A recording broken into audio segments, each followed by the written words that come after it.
In the earliest stretch of galactic memory, light had no doctrine and darkness no shape. The stars moved without meaning, their constellations unobserved. Sentient minds had not yet risen to ask why, only to witness what was. Yet somewhere in that unfolding silence, life reached into the unseen and touched something vast. The Force was not discovered. It was noticed, felt first as intuition, as patterns beneath thought. It stirred in the breath of creatures learning to speak, in the tilt of seasons that obeyed no visible law. The galaxy offered no answer, but it listened. Tython emerged as the place where that listening became tradition. Violent storms raged across its skies, yet stillness often lay beneath. Mountains shifted their tone with emotion. The Force lived openly here. Travelers found themselves drawn from distant systems, not by summons, but by an ache they could not explain. They arrived without banners or teachings, each guided by some inner sense that the planet knew them. The earliest settlers did not form a single people. They built no cities. Small enclaves formed around caves, mesas, or regions where the current of the Force thickened. These enclaves spoke different tongues, practiced different rites. Still, when they gathered, conflict seldom followed. Something in the soil demanded respect. From this quiet convergence, a pattern emerged. The Jedi, those who sought balance rather than dominance, began to organize the wisdom scattered across the pilgrim groups. They mapped Tython storms. They recorded visions seen beneath eclipses. They taught one another to wield sabers not as weapons, but as reflections of thought. The Jedi did not speak of good and evil. They walked between Ashla and Bogan, names given to the Force's luminous and shadowed flows. Harmony was their aim, not purity.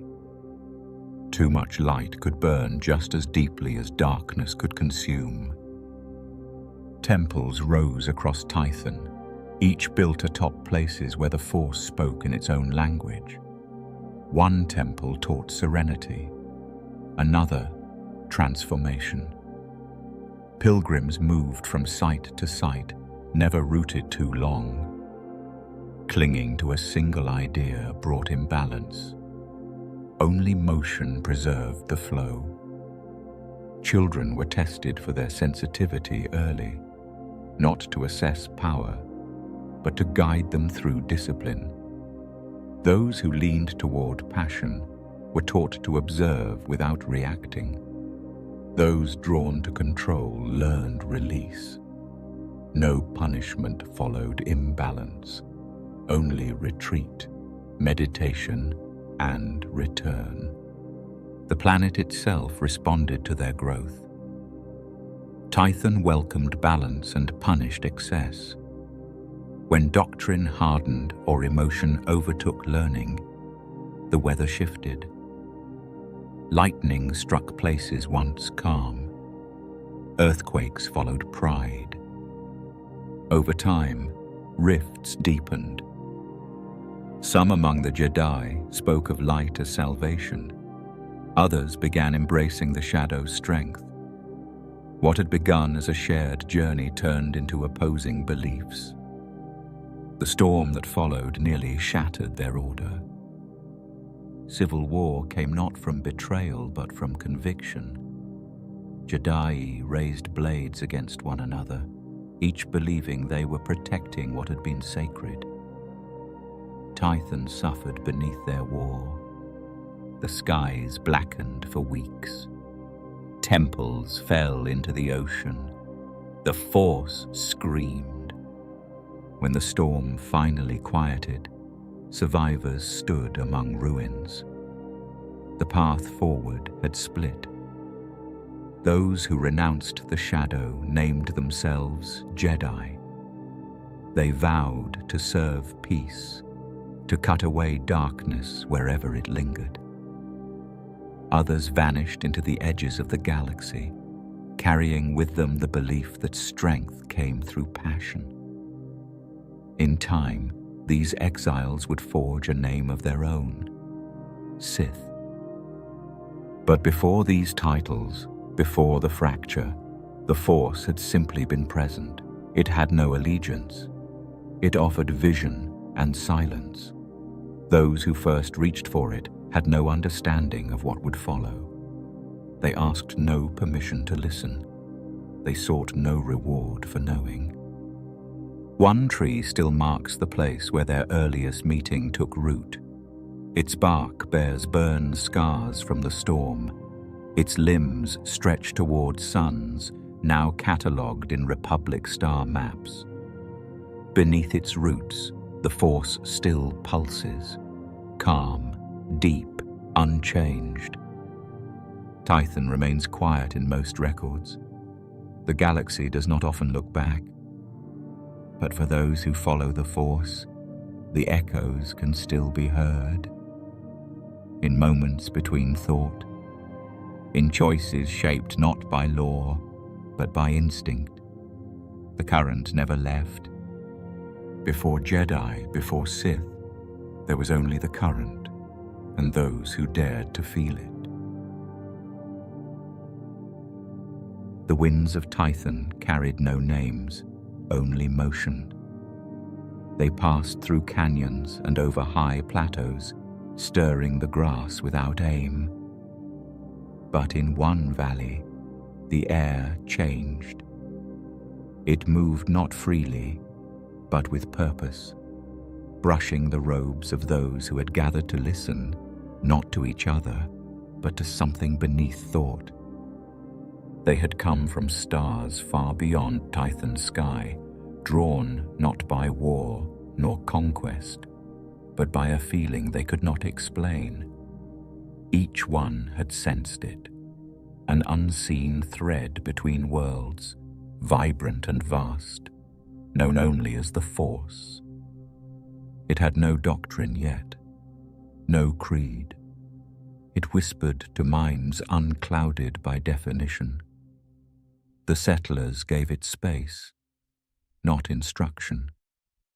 They studied its motion in the stone and silence, through meditation and trial.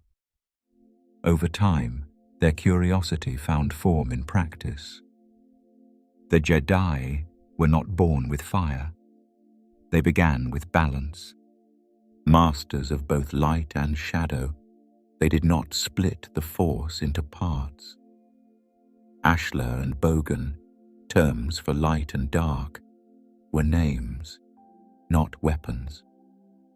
Each Jedi was taught to walk the path between them, to lean neither into passion nor denial. When emotion surged, it was not repressed, but understood. When clarity came, it was held gently, not clutched.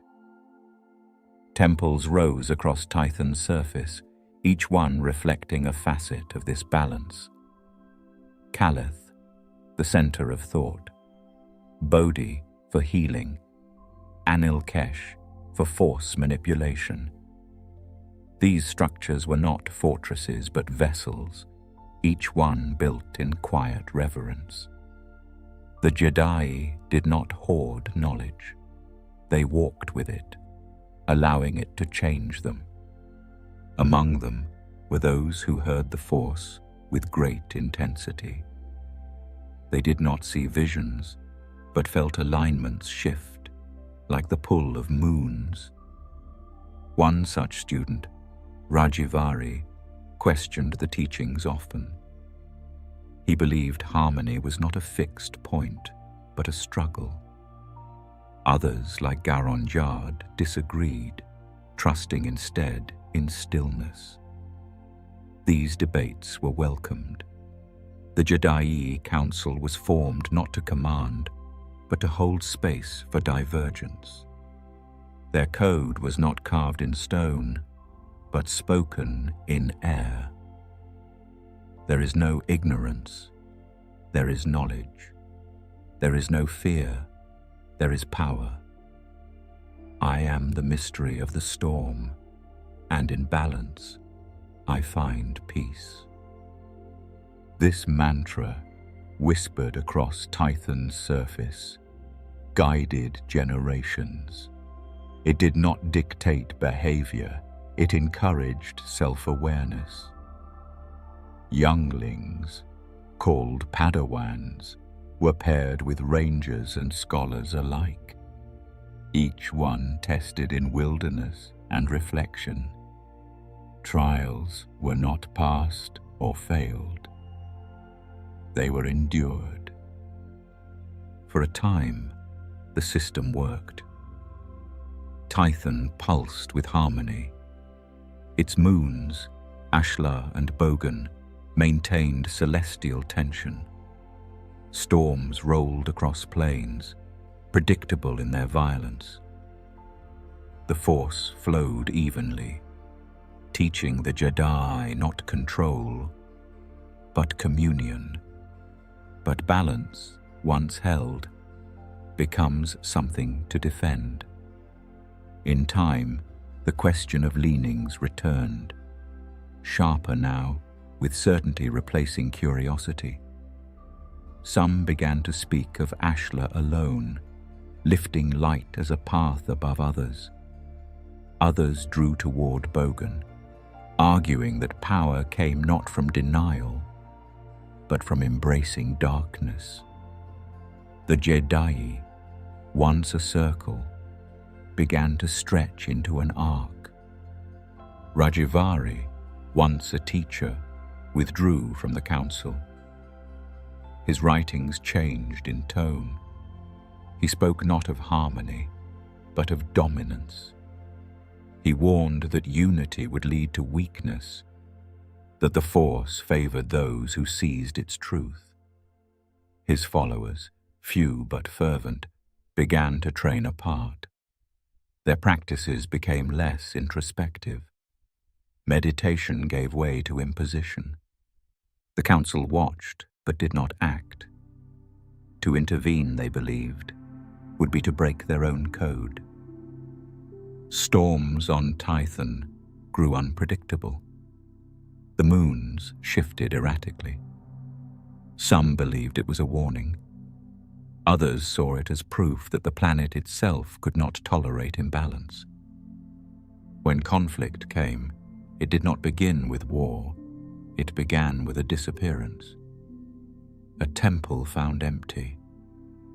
A holocron stolen. A teacher never returned. The Jedi Order did not fall, but it fractured. Quietly, inevitably. The valley where they had once gathered grew silent again. Wind moved through the stones unchecked. The words once carried there faded into dust. Tython remained, but the unity it had held began to scatter. Across its surface, the Force still whispered. But now, it whispered different things to different hearts.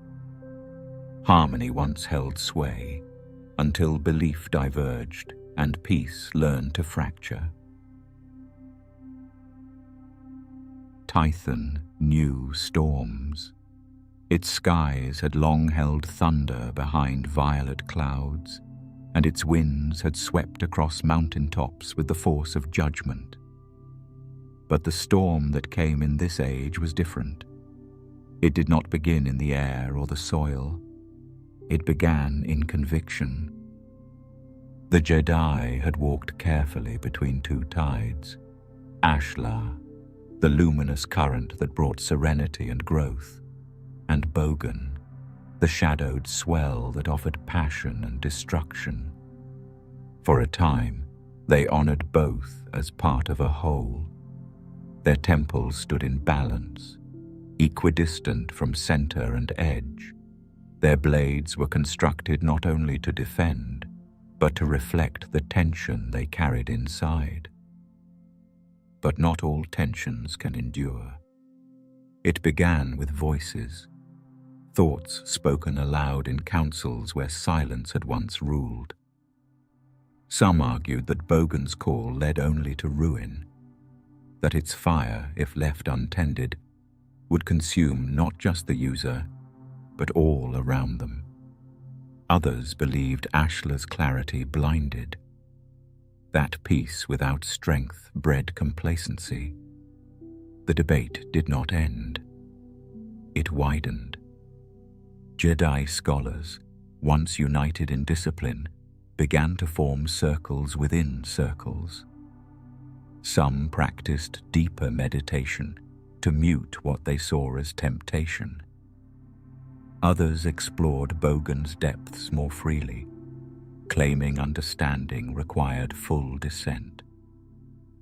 Doctrines once whispered began to be taught openly, carried between moons by students who now aligned themselves more with interpretation than tradition. A rift opened, not in the ground, but in allegiance. Those drawn to the light called themselves defenders of harmony. They saw deviation as disease and argued for purification. Those drawn to the dark embraced their fury, not as corruption, but as evolution. The Jedi Code, which once read as a guide, was now quoted like a weapon. Its words turned against itself. On the moons of Ashla and Bogan, temples grew cold. Teachers who had once traveled freely now met only behind closed doors. When disagreements turned to exile, exile turned to arms. Zendor, once a devoted practitioner of balance, stood at the center of the break. He questioned not just how the Force was used, but who had the right to define it. His followers began to abandon the center world, moving toward places where their interpretations could live unfettered. They forged weapons without council approval, crafted philosophies outside traditional texts. In time, they stopped returning to Tython altogether. The Jedi Council responded not with reconciliation, but with declaration. Those who walked too far into darkness would be named fallen. Those who spread Bogan's gospel would be hunted. Zendor was branded a traitor. His name struck from records, his teachings labeled heresy. But banishment did not erase belief. The fallen built ships. They found refuge beyond the Tython system, across stars that knew nothing of the old balance. They took with them not just tools, but lineage. Their descendants would later trace lines of descent not just through blood, but through anger. A wound had opened, and its bleeding would last centuries. On Tython, the Jedi reforged themselves. The balance they had once guarded became doctrine redefined. The central code evolved into something stricter. Ashla was elevated. Bogan feared. Temples were renamed. Training hardened. Questions grew dangerous. The Force had not changed, but how they met it had. In hidden places, some still tried to hold to the center. A few meditated not for power or peace, but simply to listen. They heard the same currents as before, Ashla whispering comfort, Bogan urging motion. But now, silence followed such insight. These voices faded beneath fear. No great battle marked the split. No final duel framed the schism in fire and death. What lingered was quieter, a turning away, a silence that stretched into exile. And from that quiet, two futures grew. One would build temples of light. The other would forge empires of flame.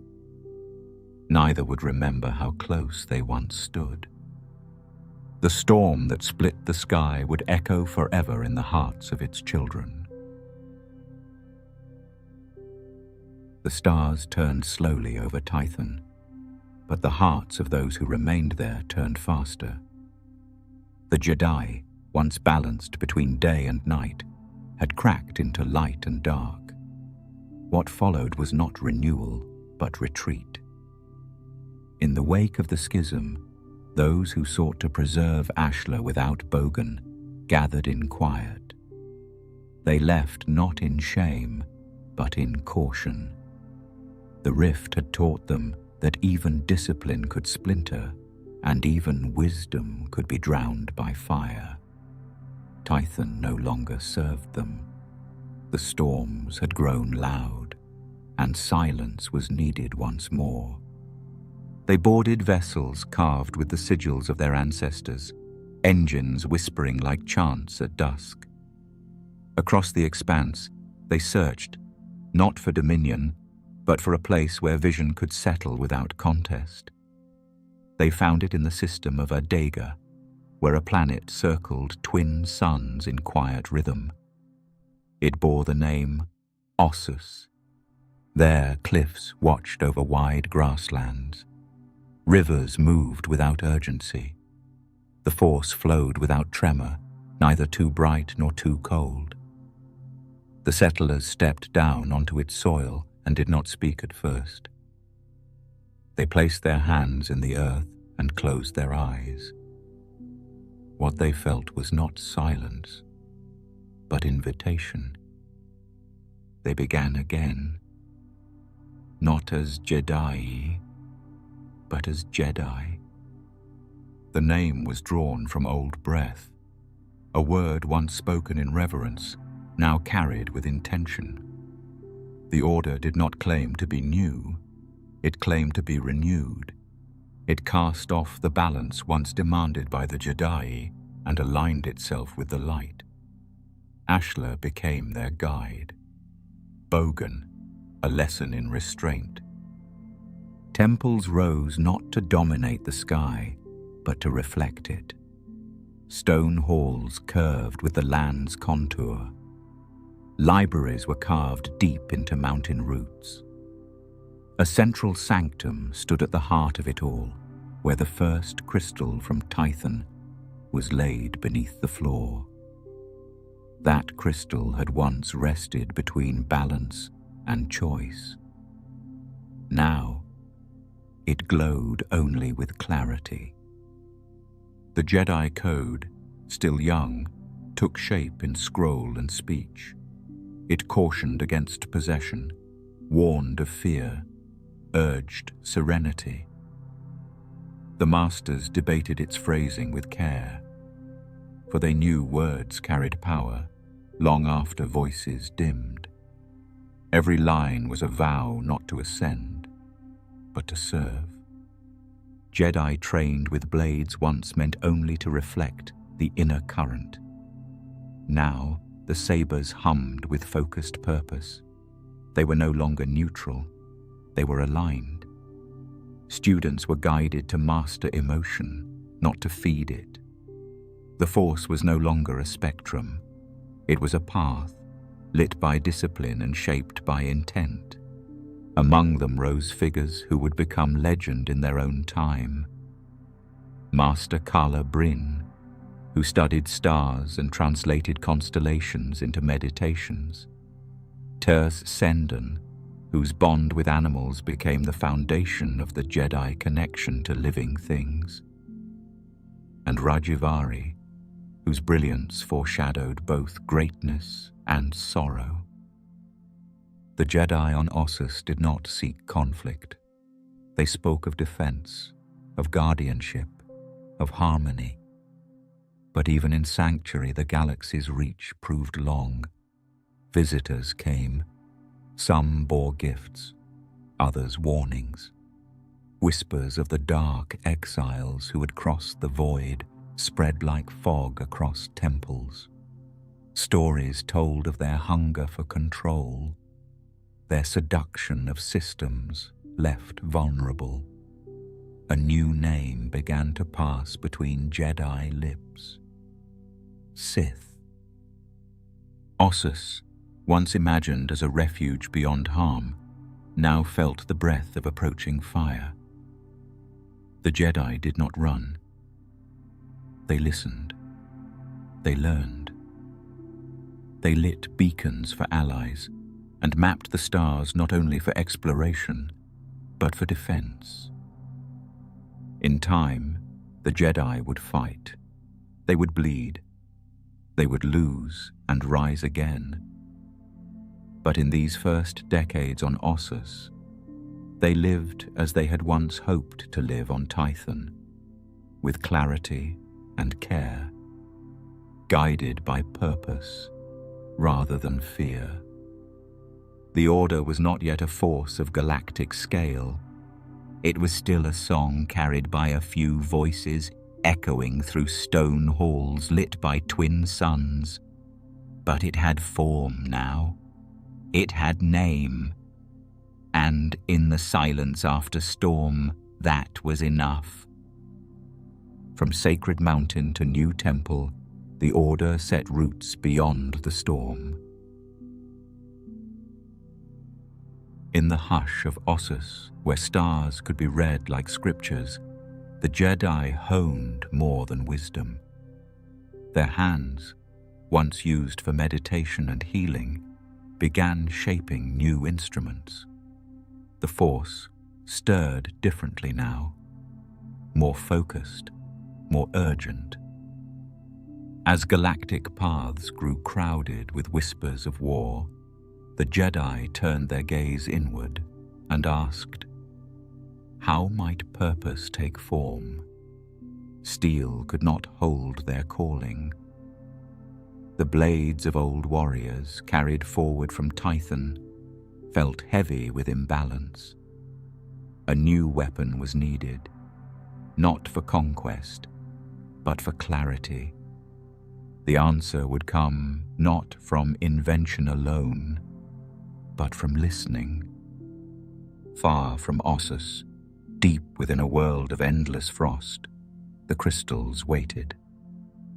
Illum was not marked on every map. Those who found it did so through the current of the Force rather than calculation. Its surface appeared lifeless, but beneath ice lay caverns that hummed with unseen breath. Inside, crystals grew in silence, each attuned to the pulse of life beyond language. They were not mined, they were chosen. The first to stand in the caves of Illum did not come with tools. They came in meditation. When they reached out, the crystals sang, not in notes, but in resonance. Some sang with warmth, others with sharp clarity. Each Jedi found one, and only one, that answered. Back on Ossus, scholars and craftsmen joined the effort. The energy of the crystals needed form, and the Force would provide the pattern.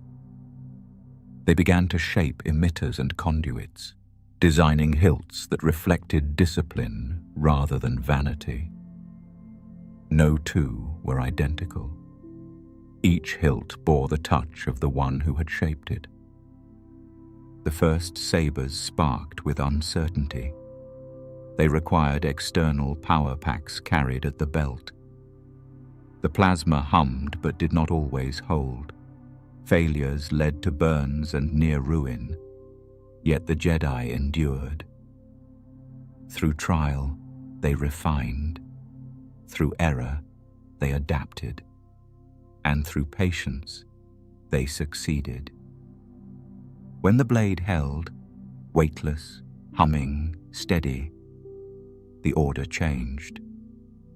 The lightsaber was not merely a weapon, it became a rite.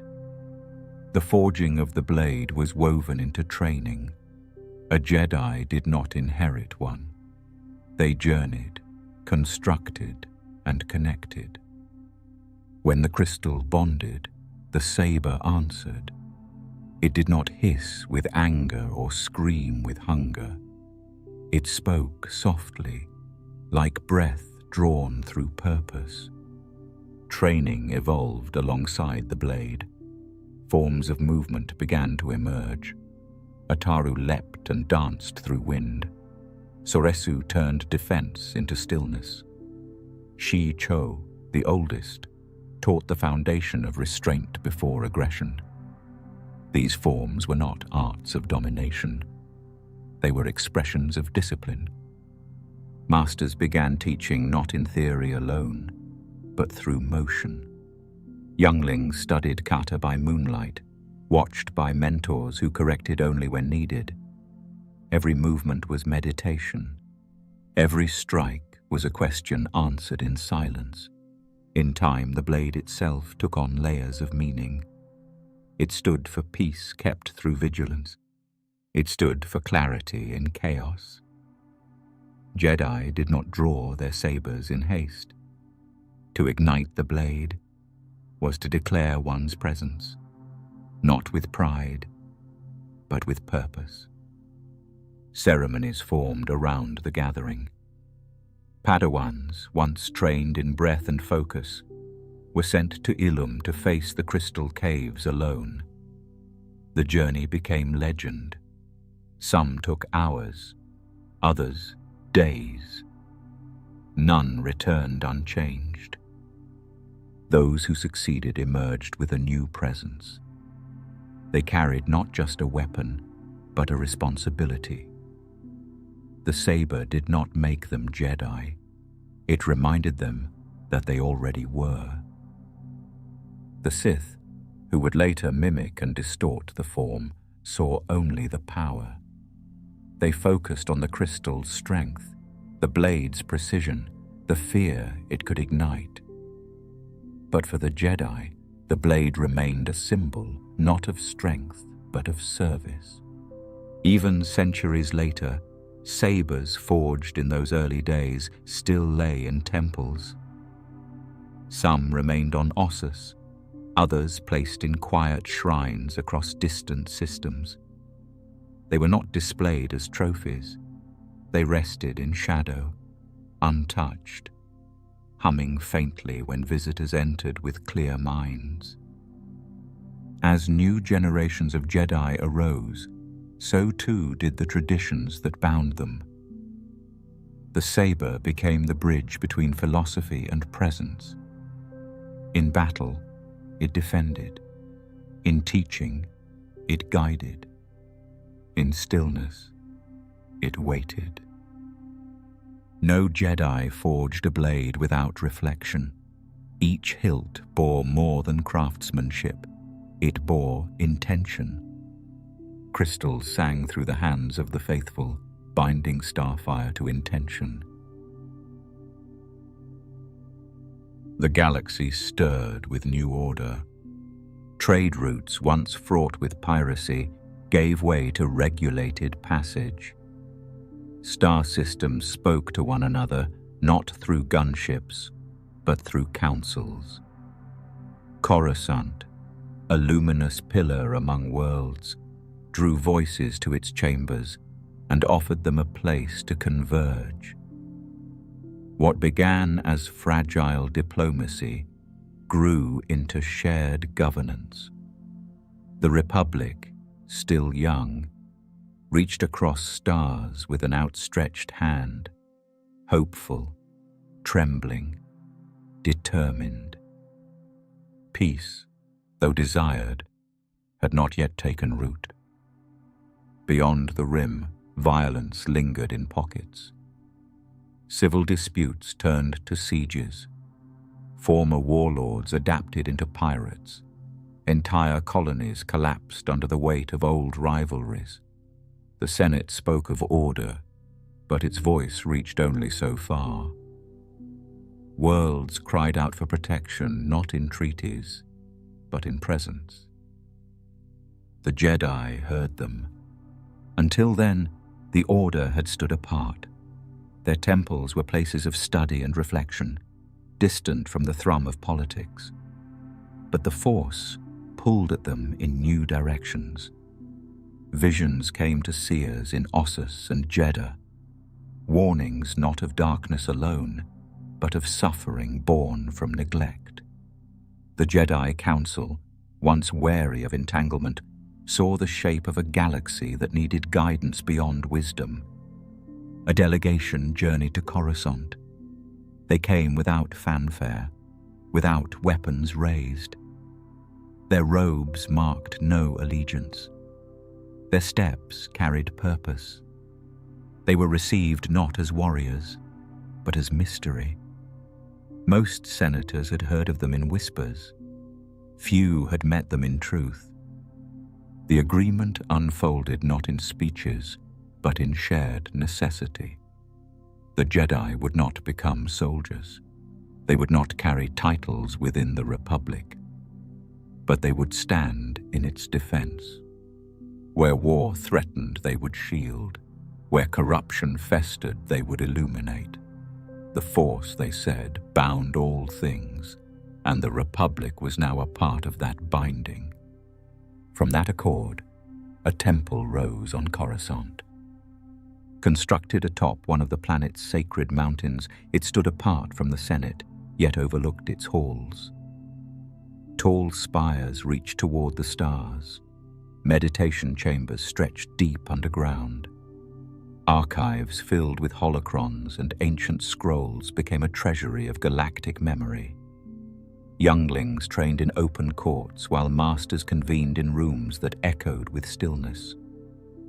The Jedi presence expanded, not in numbers, but in reach. Small enclaves formed on worlds across the mid and outer rim. Their arrival did not come with banners or declarations. They arrived to listen, to mediate, to observe. Blades remained sheathed. Peace was their armor. Conflicts quieted in their wake. Planetary leaders, once at odds, found pause when Jedi sat between them.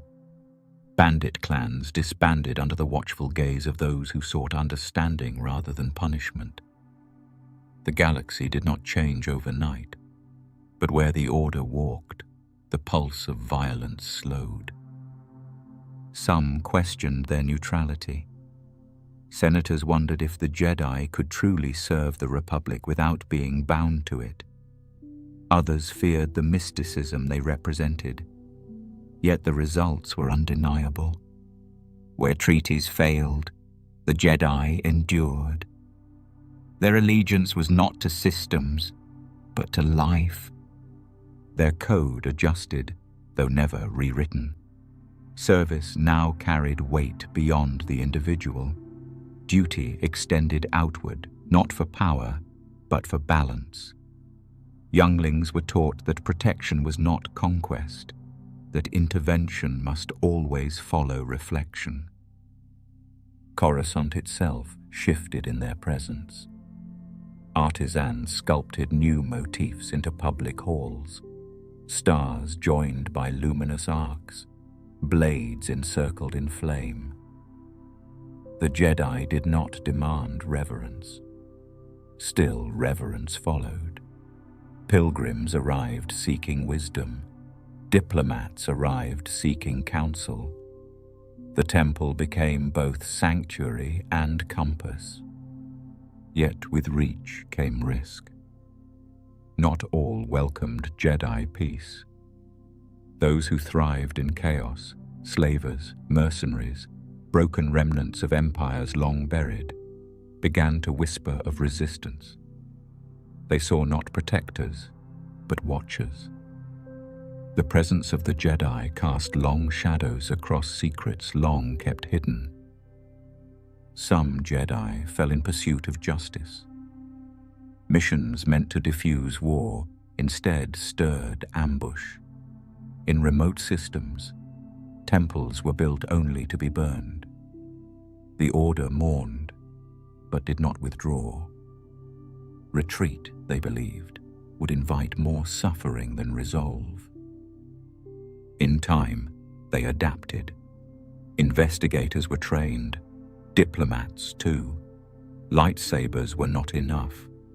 Knowledge became a tool more powerful than blade or decree. The Jedi learned languages lost to time, studied cultures not their own, and listened more than they spoke. What had begun as guardianship slowly shaped the Order itself. It was no longer enough to preserve balance within the Force alone. Now, they had to preserve it in the hearts of others. The weight of the galaxy began to settle on their shoulders. They bore it in silence.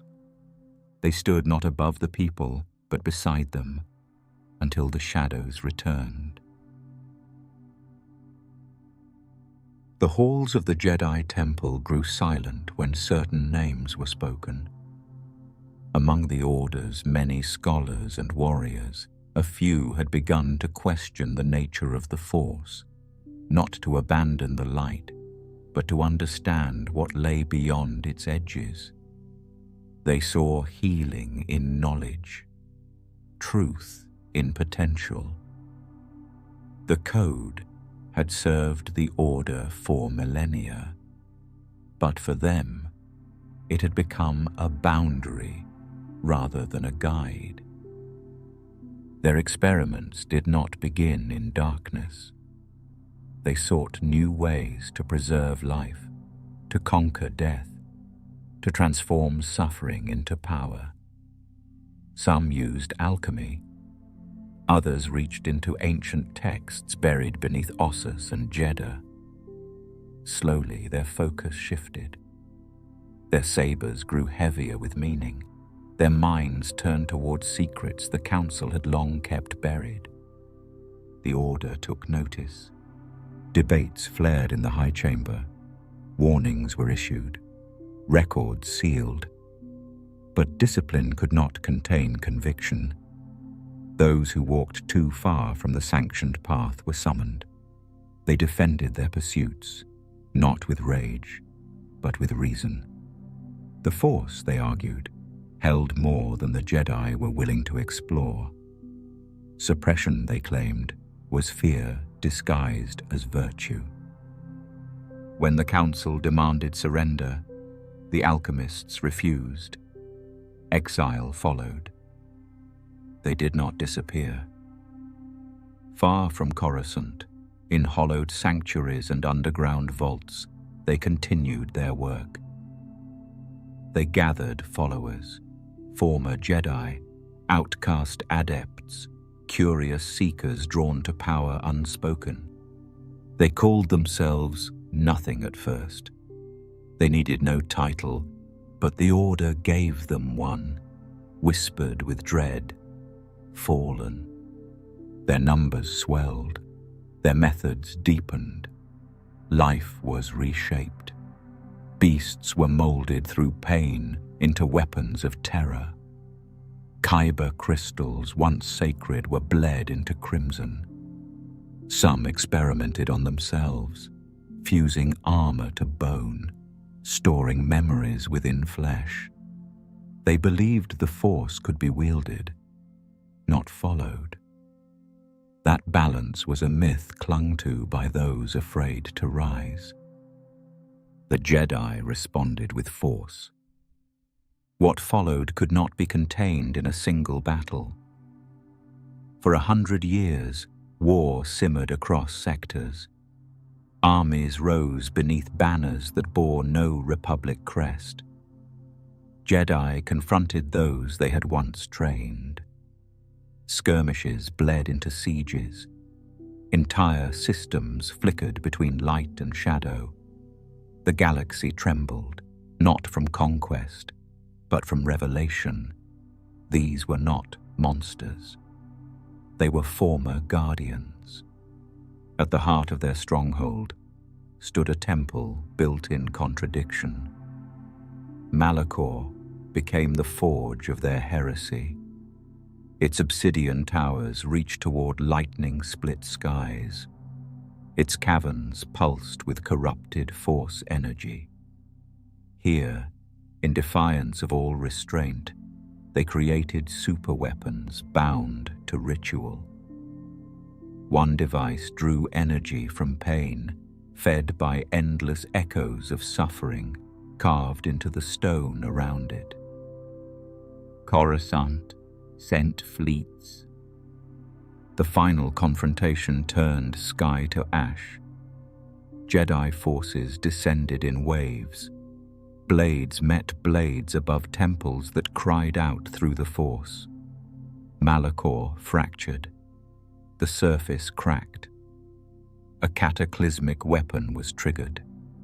Some said by accident, others by intention. Those who witnessed it lived only long enough to speak of silence, of gravity bending, of time collapsing inward. When it ended, nothing stood. Those who survived returned to the temple changed. The Order mourned its victory. What had been learned could not be unlearned. The corruption, though buried, had found shape. A new name emerged from the ashes of defeat. Sith. It meant flame. It meant fracture. The survivors fled into unknown space, scattering like sparks on the wind. Each carried their own vision, their own cruelty. Some perished in the void. Others found worlds unguarded by Jedi oversight. There, they built temples not of stone, but of will. They no longer asked questions. They imposed answers. The Jedi reinforced their teachings. New restrictions were placed on study. Forbidden knowledge was locked away. But cracks remained. Each generation remembered differently. Some saw the 100-year darkness as tragedy, others as warning. And deep within the records, unread, unnamed, the memory of Malachor endured. Sith ideology was not born of hatred alone. It was born of inquiry, twisted by hunger, sealed by war. It did not begin as rebellion. It began as belief. Not all who followed the light could endure its weight. Flames still clung to broken towers when silence reclaimed the battlefield. In the heart of the Republic, where Jedi law once held unshaken ground, the victors did not celebrate. Their breath came slow, their wounds still open. They had won the war, but not without cost. Not without betrayal that would linger in their veins like venom. Those cast out from the Order had not fallen in battle. They were banished, their names erased from archives, their legacies severed by decree. These were not warriors lacking strength. They were masters of the Force, once seated in high chambers, now called heretics for chasing what others feared. Their heresy was knowledge, forbidden alchemy, rituals to bend life, methods to shatter death. They did not see darkness in their pursuit, only a fuller view of the Force. But the Council disagreed. Peace had become dogma. Curiosity was recast as sin. So they left. Their ships drifted from known stars into sectors uncharted by Republic maps. One by one, the exiles disappeared beyond hyperspace lanes into space where signals failed and charts turned to myth. They did not wander aimlessly. A call reached them, faint, ancient, full of hunger. It came from a world wreathed in blood-colored dust. Korriban waited. Beneath twin moons and canyoned cliffs, the land whispered secrets in tongues not heard for millennia. Tombs older than memory loomed across desert plains. Black obelisks jutted from sand like broken teeth. In this place, power slept beneath stone. The exiles found life there, not civilized, not weak, Sith, a red-skinned people steeped in sorcery and strength. Their connection to the Force was unlike anything the exiles had seen. It did not come through meditation, but through will. Not calm, but chaos. The native Sith were warriors, mystics, kings of a shattered realm, and they saw in the newcomers not invaders, but gods. The bond was not forged through diplomacy. It was conquest masked as worship, seduction cloaked in prophecy. The exiles took Sith titles, claimed Sith blood through ritual, and shaped a new empire from bones of reverence. Their teachings filled temples. Their names became commandments. Among them rose a leader, Ajunta-Pal. He had once debated in Jedi halls, his voice tempered by logic. On Korriban, his voice summoned storms. His blade, now red, bore the shape of his fall. His followers crowned him not as a servant of the Force, but as its master. Under his command, the Sith Empire was born. Palaces rose from stone carved with memory. Cities took root near the tombs, fed by blood and bound by decree. A new code emerged, not to suppress emotion, but to wield it. Fear became power. Passion became strength. Chains were not broken. They were reforged as tools. The Force, once whispered in balance, now thundered in command. For centuries, the Sith Empire expanded in silence, its growth hidden by distance and darkness. It built fleets, trained assassins, perfected weapons steeped in cruelty. On the surface, it appeared distant from the Republic's reach. But it never stopped watching. It never stopped hungering. On Korriban, the line between life and death blurred.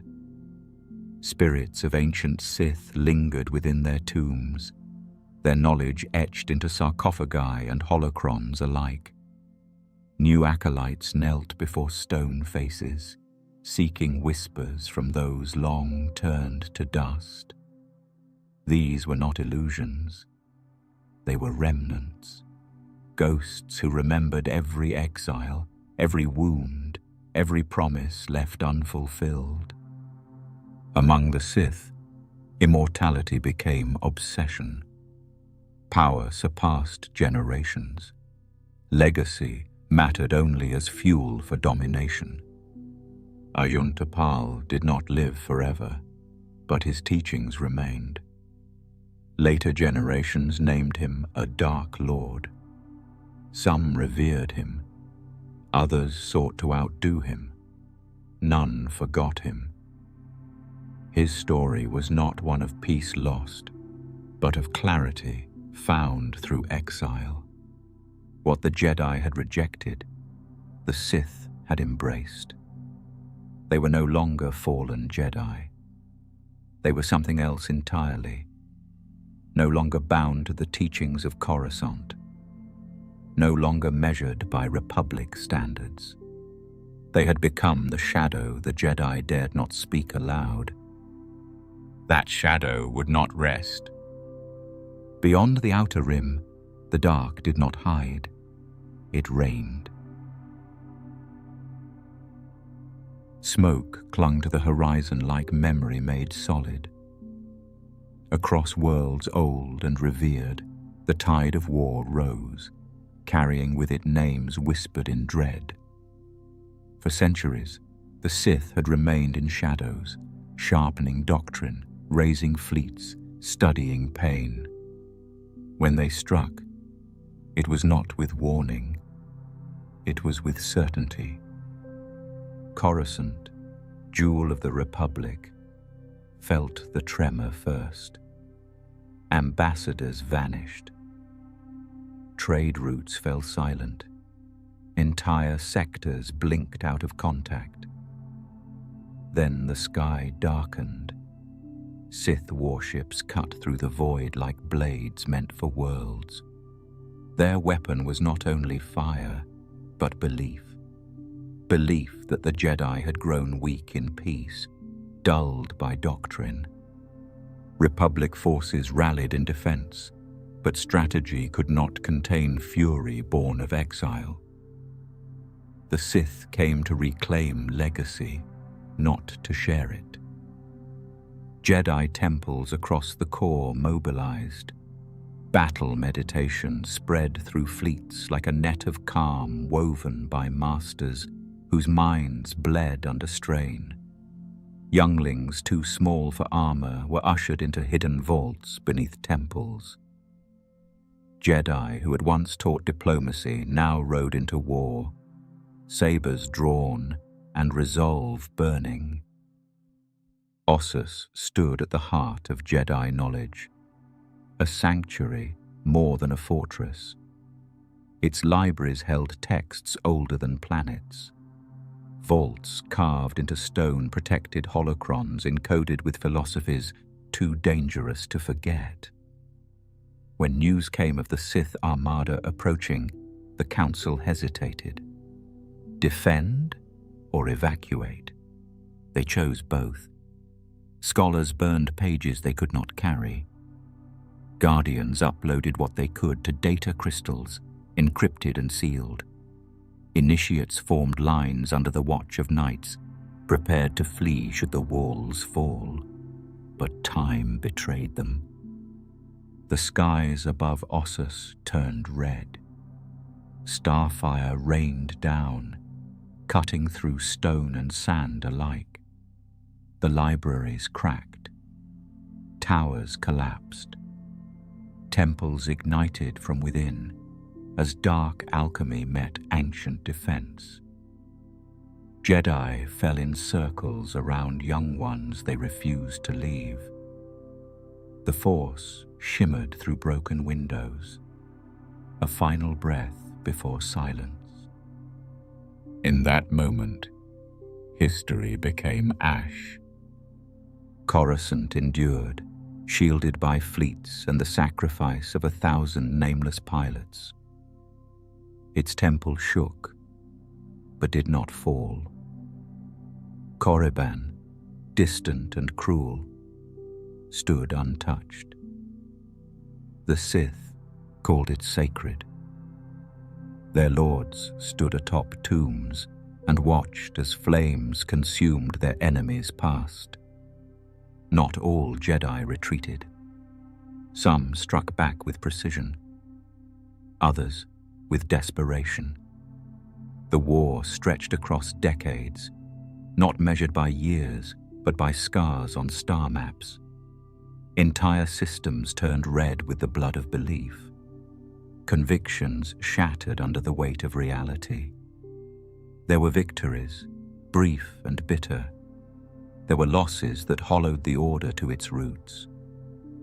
On Dantooine, a temple rose again. On Arcania, Jedi and Sith clashed in ice-bound ruins where even the Force seemed brittle. Names etched into walls became mantras for surviving students. Exar Kun, Naga Sado, Freedon Nad. each a Sith Lord who once held light and then let it burn. None struck deeper than Exar Kun. Once a Jedi, his ambition grew teeth.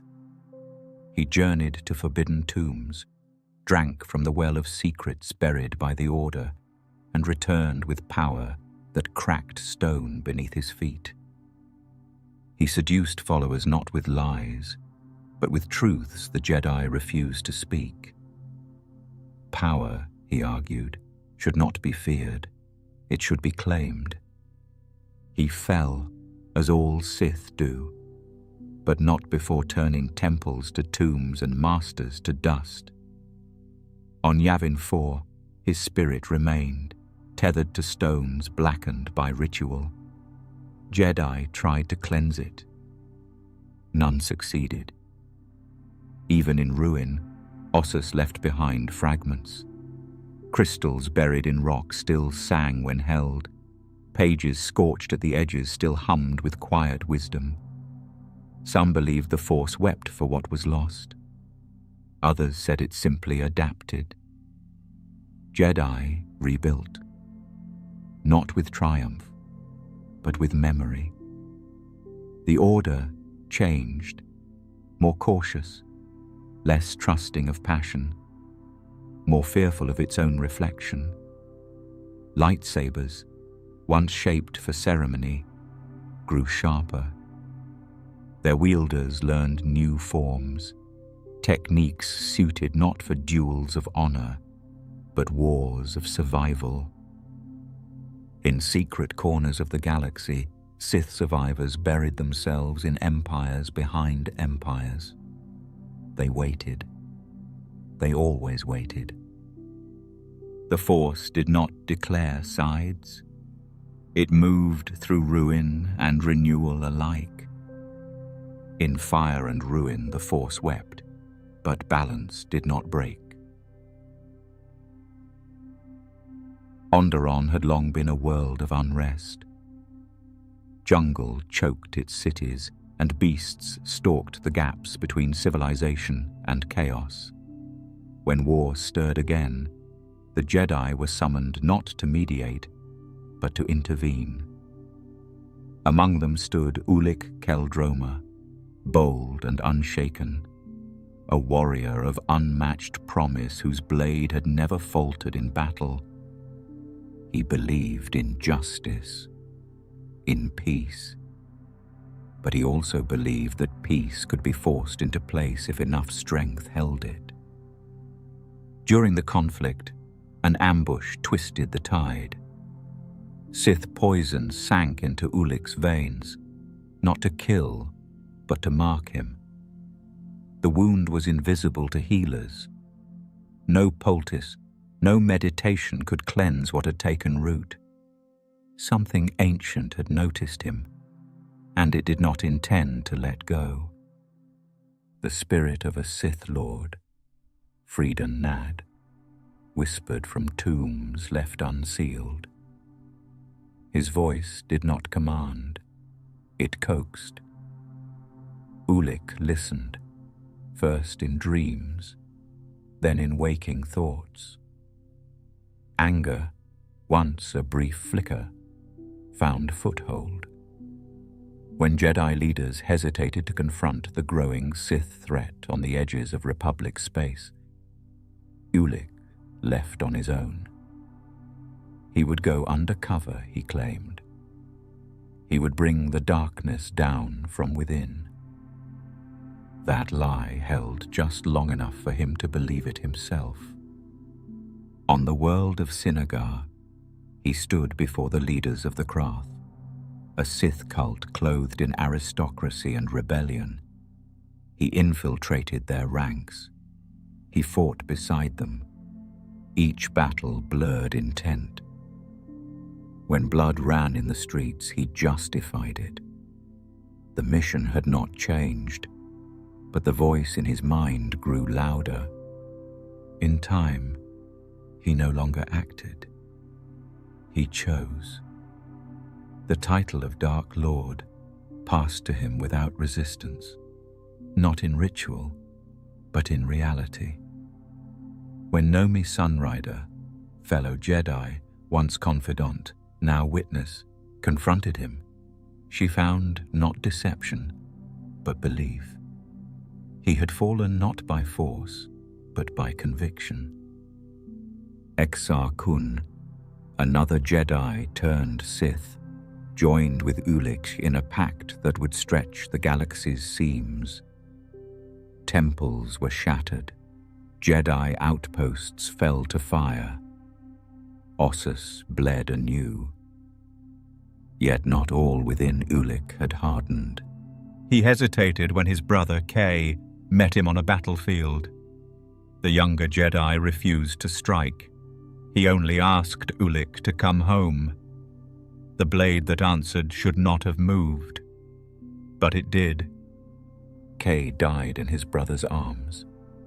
The silence after was not triumph. It was horror. Nomi arrived too late. Her grief ignited a force deeper than vengeance. She severed Ulic from the Force, not through blade or curse, but through will. His connection dimmed to nothing. For the first time since childhood, he could not feel the current that shaped his every step. The war faded. The Sith tide receded. Ulic was not imprisoned. He vanished. Years passed. Records marked him as a fallen knight, his fate unknown. But on Renvar, among frozen cliffs and quiet wind, a figure wandered. No longer warrior, no longer Sith. Just a man, trying to forget the echo of a name. The snow did not judge him. The wind did not whisper accusations. Here he built no fortress, no shrine, only silence. One day, a visitor arrived, a young Jedi, Vima Sunrider, daughter of Nomi. She came not with questions, but with hope. She asked him to teach her. He refused, then relented. Their days were few. He shared memories more than techniques, stories more than strategy. She learned not just how to hold a saber, but why one must choose when to raise it at all. In her presence, Ulic remembered the man he had tried to be. But peace did not last. A bounty hunter tracked him to the cliffs. A bolt flew. Ulic fell. His body gave way, simple and silent. When Vima called for help, none answered.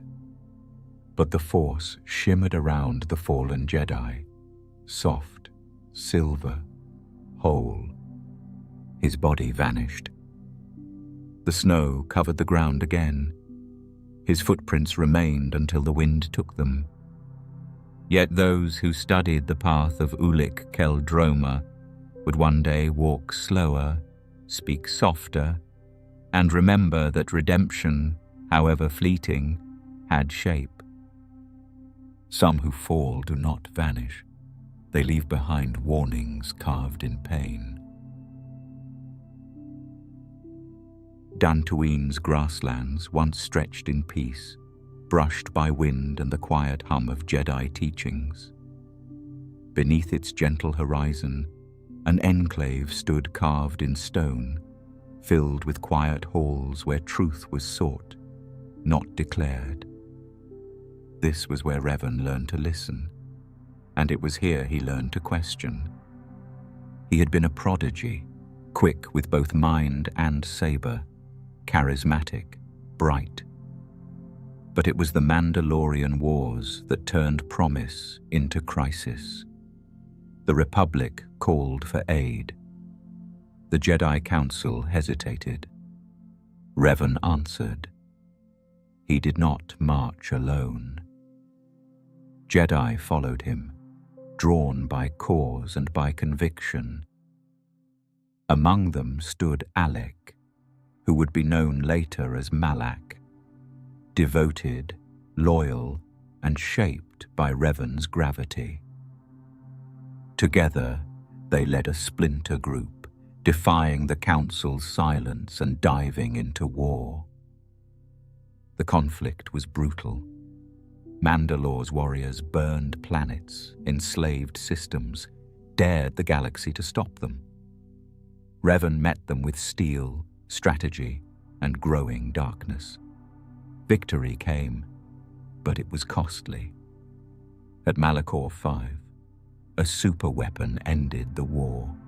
Its activation shattered a world and something inside its commander. What began as defiance twisted into obsession. Revan and Malak vanished into the unknown regions, chasing whispers of ancient power. There they encountered the remnants of an empire built on shadows, the Sith of legend, not yet dead. What happened in those stars was never fully told. But when they returned, they were no longer Jedi. The Republic, still bleeding from war, faced its former champions, now crowned as Dark Lords. Revan wore a mask. Its purpose was practical at first, a symbol of protection. Then it became something else. A barrier, a throne, a face reshaped by purpose. Malak, once brother in arms, bowed but never forgot his place in the shadow. Power united them, but pride would divide. Their war was swift, brutal, and surgical. Jedi temples fell. Republic fleets crumbled. Those who once called them friends could not reconcile what they had become. Yet within Revan's ranks, not all followed blindly. Something of the old self lingered behind the mask. The Council, desperate and divided, struck in secret. A small team captured Revan during a mission. Malak, sensing opportunity, betrayed him, firing on his flagship and leaving his master for dead. But Revan did not die. Brought to the Jedi, broken and fading, he was healed, his memories reshaped. His past became a silence. He awoke as a blank slate under watchful eyes, trained once more not as a general, but as a student. From that silence, Revan began again. Guided by a Jedi named Bastila Shan, he retraced his own forgotten steps. Each world visited brought memories closer. Each confrontation with Malak twisted the truth tighter. The Republic did not know it had tied its hope to the architect of its fall. When truth returned, it came not with fury, but with clarity.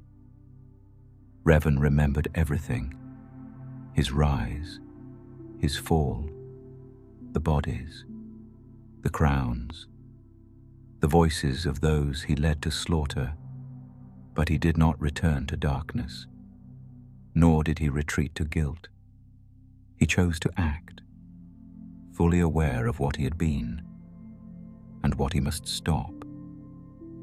He confronted Malak on the Star Forge, a station of impossible power built to feed the war machine. Their duel burned with history. Malak, proud and furious, struck with all the betrayal he'd ever swallowed. Revan answered not with righteousness, but with sorrow. In the end, the mask fell.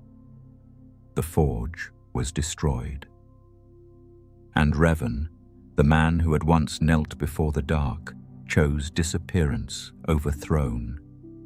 He left no command, no empire, only questions.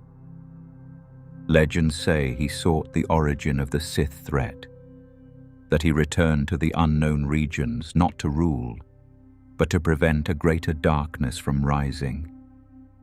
What he found there, none truly knew, only that he walked away from history, carrying both sword and burden.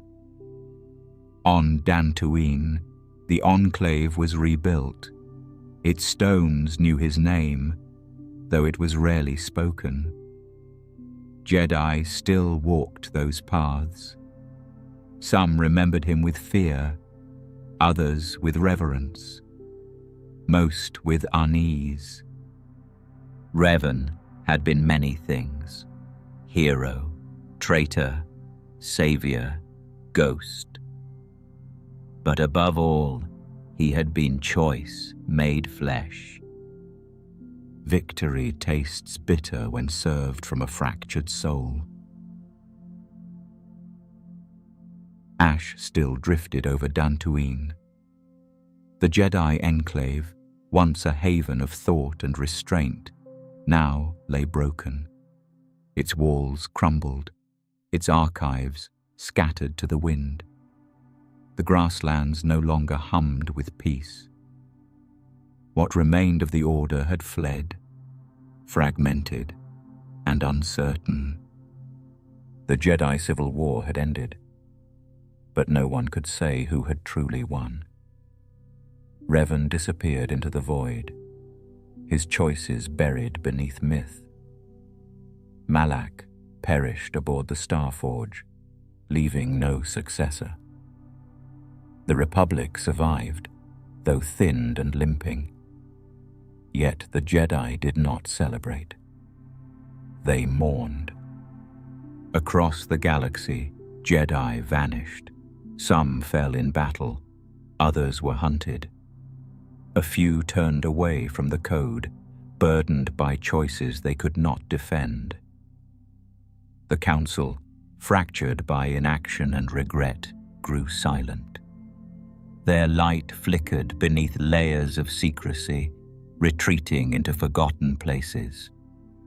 In the stillness that followed, 3 figures emerged from the edges of ruin. They did not wear the robes of warriors. They wore absence like armor.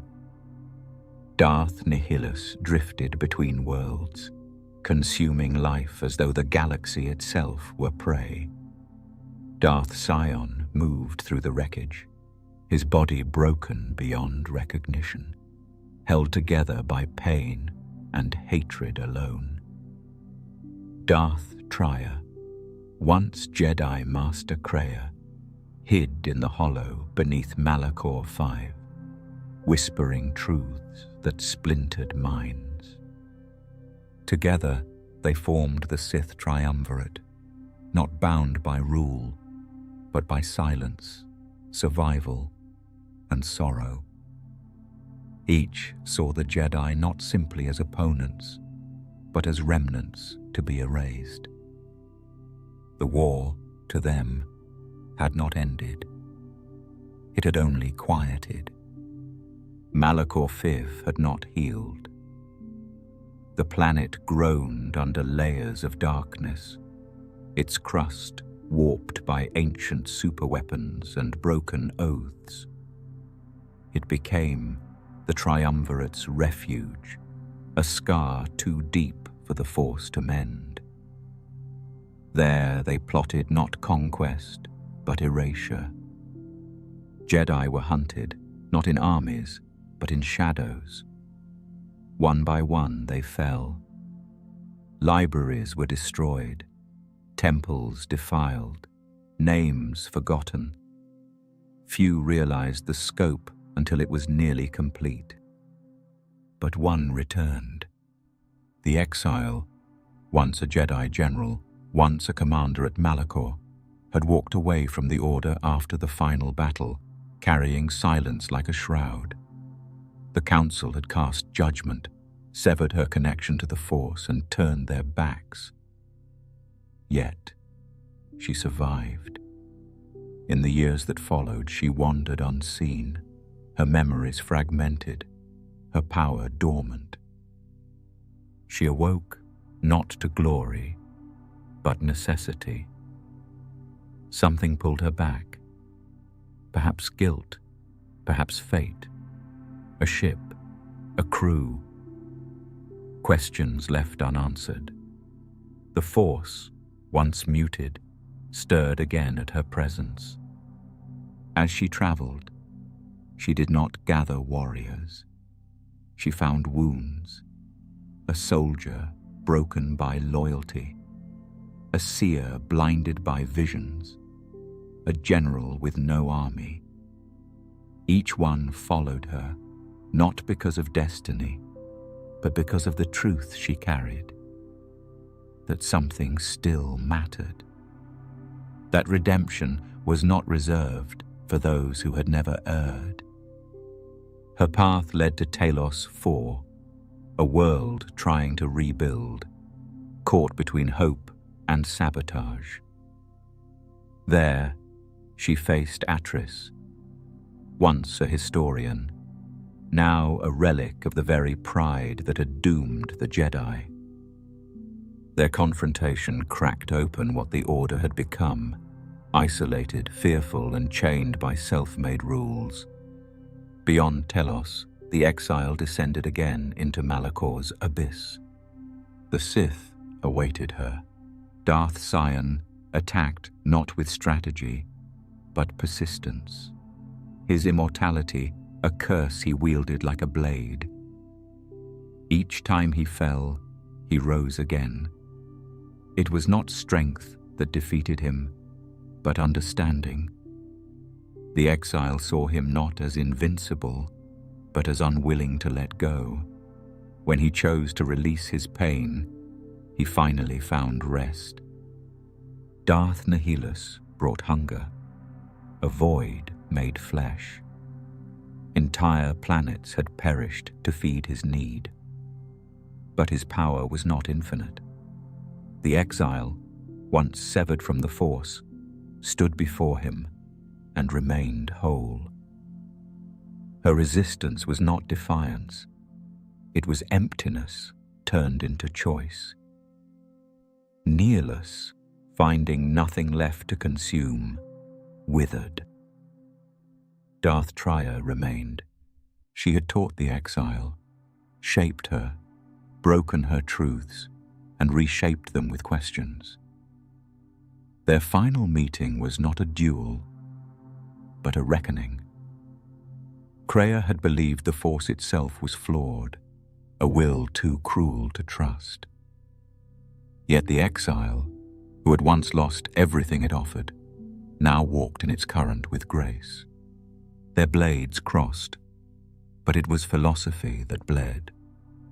Kreia fell at last, her secrets scattered like ash across Malakor's endless chasms. The triumvirate collapsed.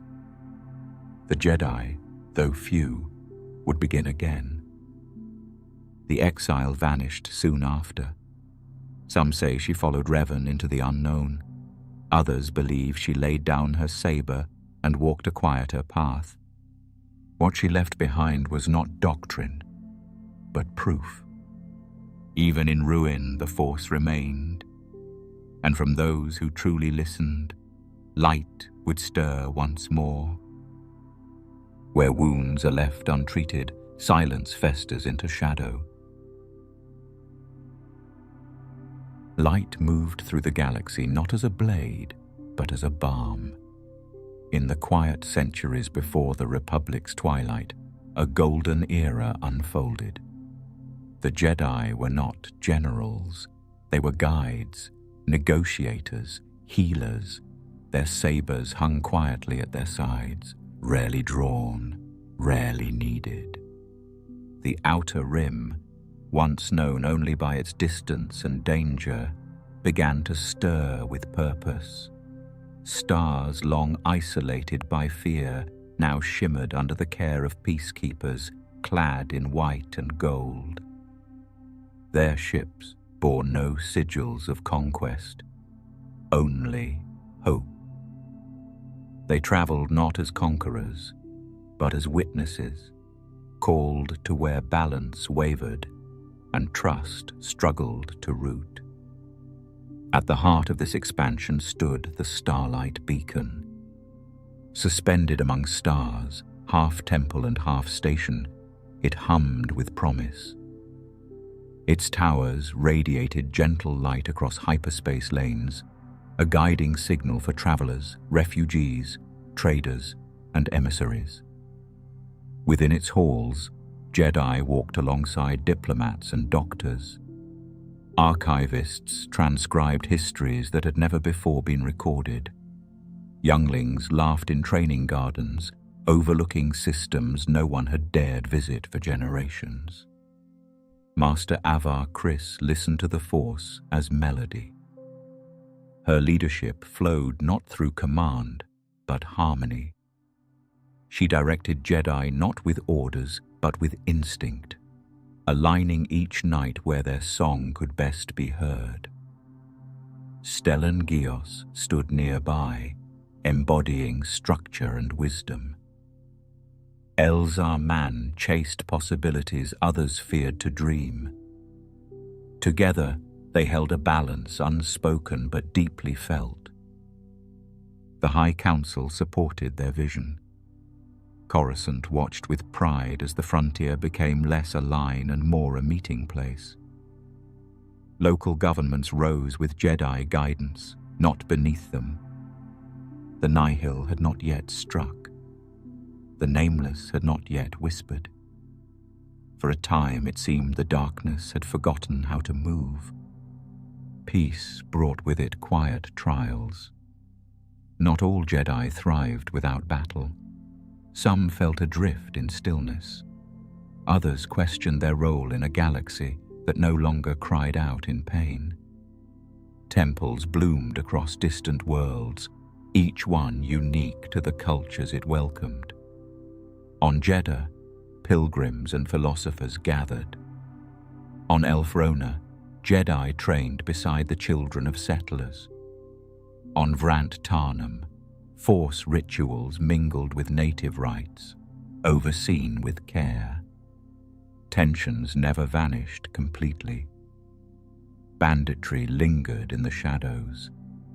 Systems once neglected by the core still felt the sting of disparity. But now, when conflict sparked, Jedi arrived not as executioners, but as calm. Their methods varied. Some sat in courts. Others walked marketplaces, speaking in quiet tones to elders and agitators alike. A saber remained an answer, but only if every other path had broken. Even the Force seemed gentler in those years. It pulsed in the roots of wild forests and shimmered on oceans untouched by machines. Jedi spoke of dreams not filled with warning, but with vision.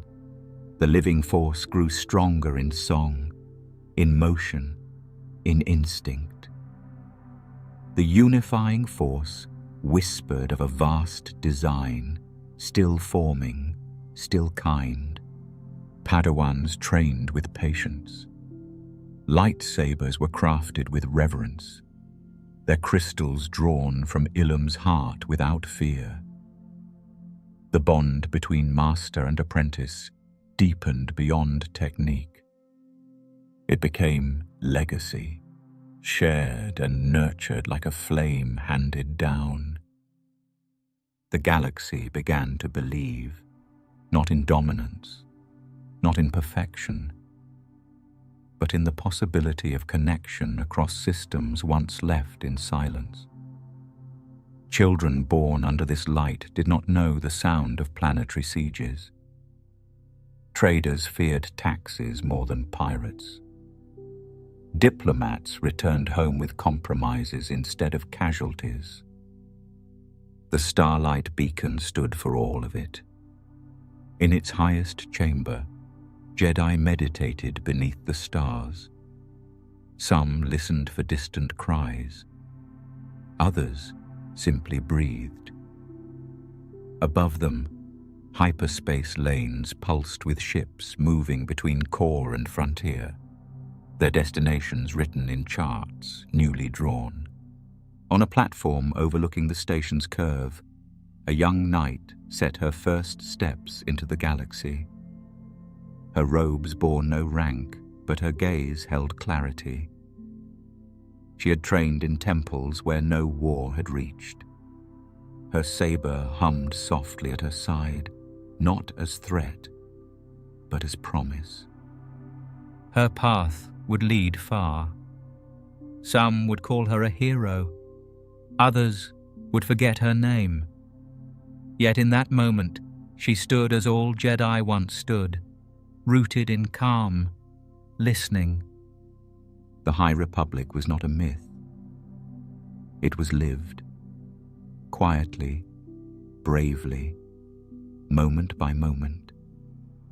Even as its golden thread stretched thin, the light it cast remained real. Peace spread far, but its edge was fragile, felt first in the stars. Clouds formed without warning. They moved not with nature, but with intent. Across the outer rim, worlds that had basked in newfound connection began to shiver. Trade convoys vanished. Settlements sent distress calls that ended mid-breath. From the silence came chaos, wearing no uniform, carrying no crest. They called themselves the Nihil. Masked marauders, they struck like lightning, then vanished. Their ships ignored hyperspace lanes, breaking through space with unnatural precision. Worlds that had once trusted in the guidance of Starlight Beacon now turned to their own weapons. Refugees poured into sectors once thought safe. The High Republic felt the edges of its promise begin to fray. The Jedi responded quickly. Masters and knights deployed from temple outposts, not as diplomats, but defenders. Yet this enemy moved differently. It did not hold territory. It did not negotiate. It left no trail. Every system hit bore the same marks: wreckage, confusion, and stories of shadows that screamed.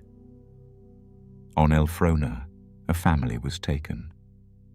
Jedi followed the signs, only to find themselves surrounded. The Nihil did not fear their sabers. They had studied them. They understood their reach. Ambush became their doctrine. Surprise became their blade.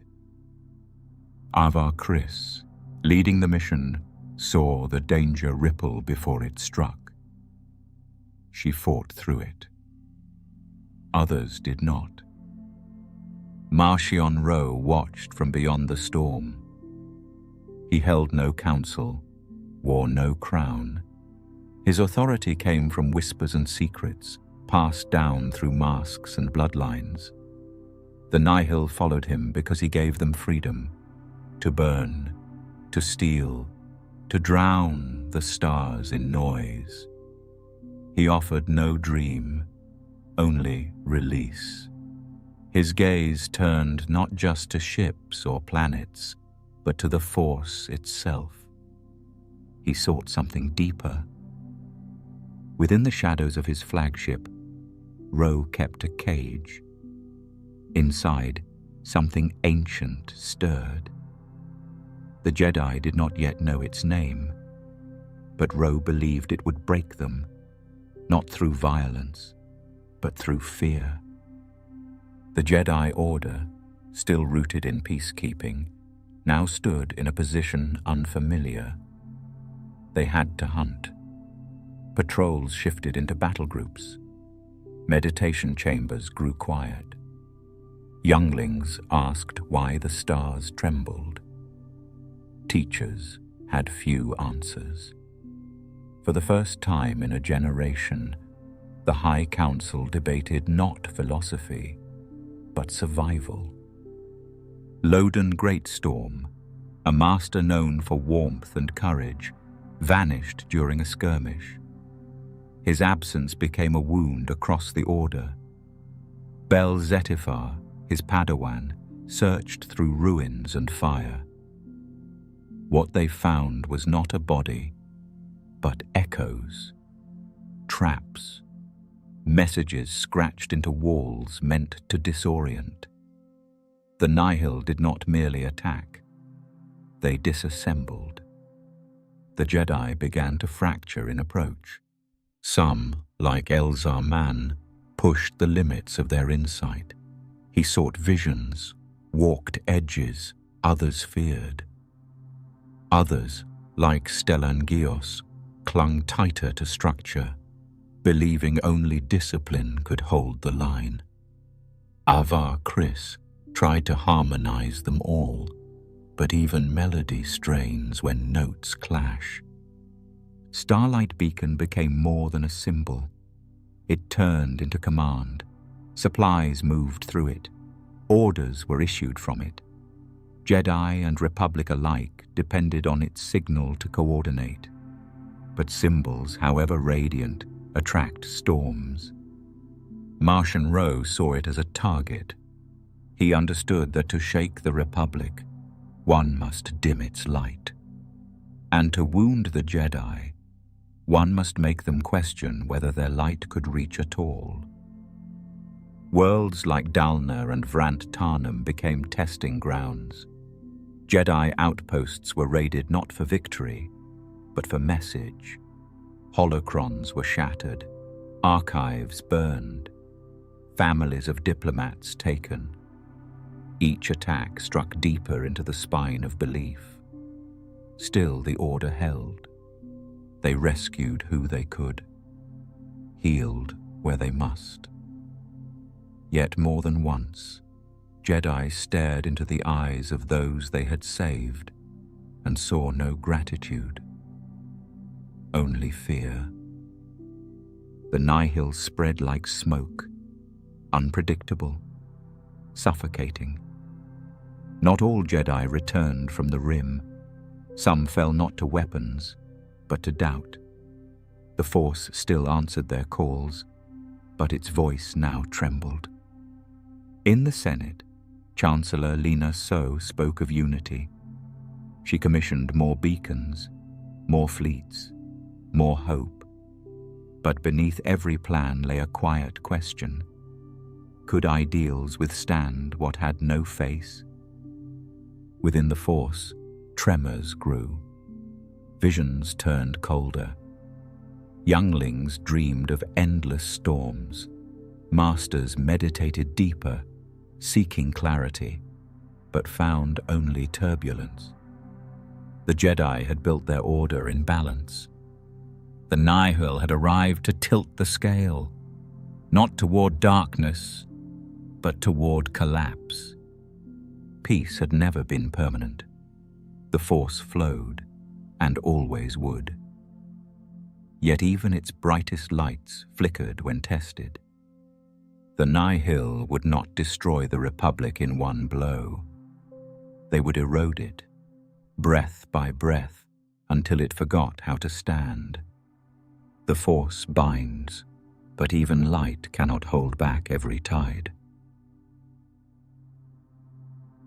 High above the storm-worn world of Eiram, the stars held steady.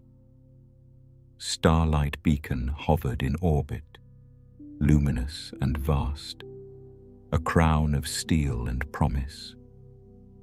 Within its chambers, Jedi walked beside citizens, medics worked beside diplomats, and corridors hummed with the gentle rhythm of peace-given structure.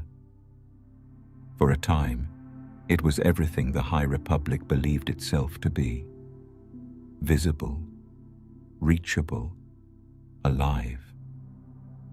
But peace, even when crafted with care, is never immune to gravity. Warning came too late. Systems began to fail in sequence, not with chaos, but with intention. Lights dimmed in the medical wing, communications garbled in the central tower, doors locked not to protect, but to trap. What began as a malfunction turned quickly into betrayal. Sabotage ran deep, layered over weeks, buried in code and steel. Marchionneau had prepared for this. He did not bring an army. He brought precision. Agents planted across departments, masked as workers, advisors, maintenance crew. One had served in the beacon's kitchen.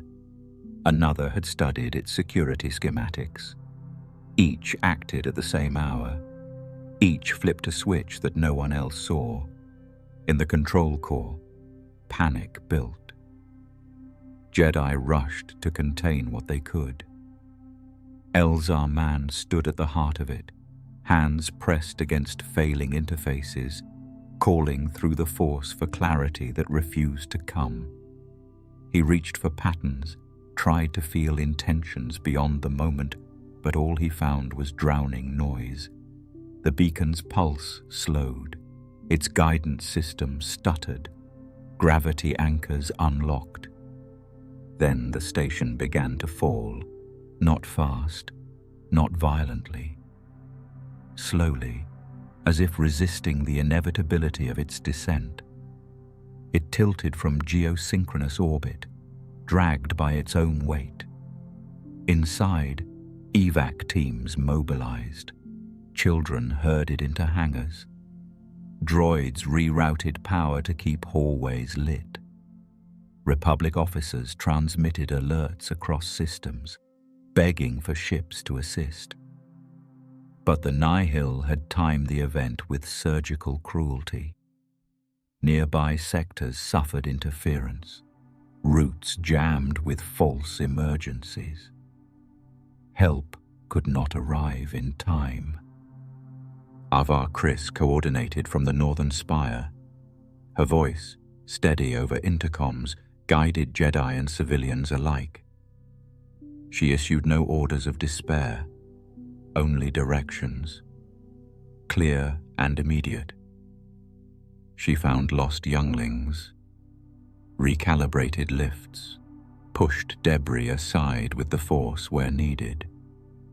In every act, she carried the burden of keeping the light upright while it tilted into darkness. Below, Irem watched in stunned silence. Ships hovered, unsure. Crowds gathered near oceans, eyes turned skyward. The beacon, symbol of protection, now fell toward them like a broken promise. Some prayed, some fled. Others simply stood, holding hands, caught between awe and fear. In the hangar bay, Bel Zettifar searched for his lost friend. Loden Greatstorm had been gone too long, swallowed by prior Nihil attacks.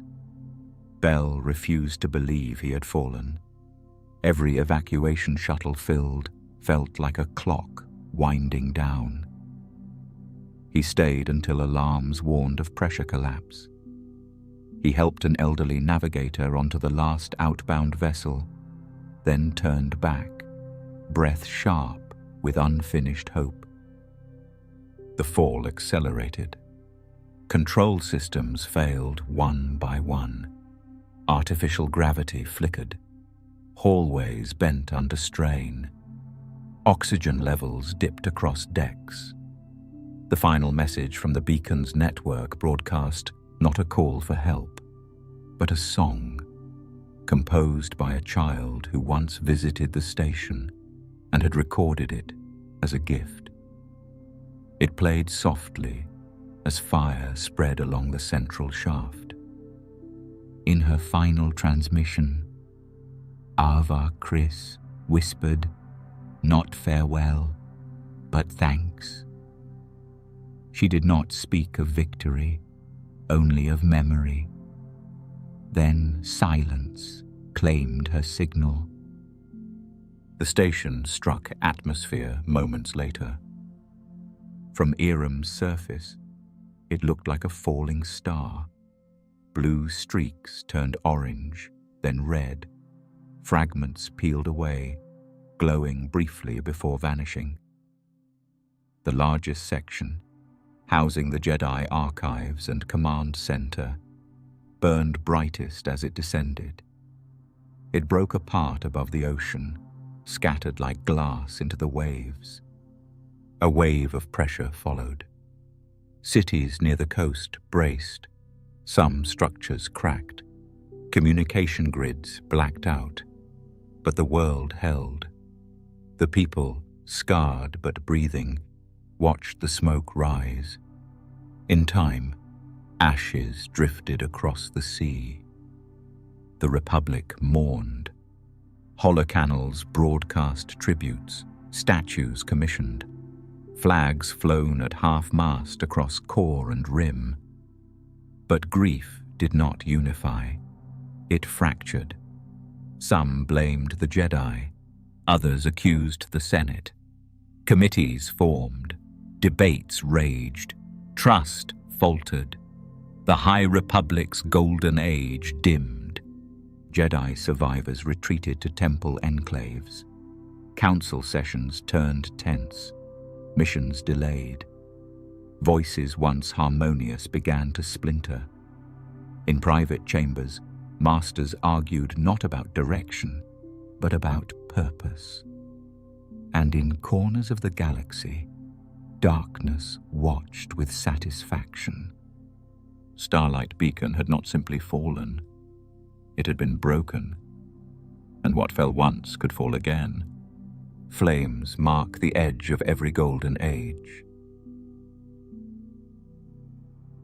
A long time ago, the Force whispered a prophecy.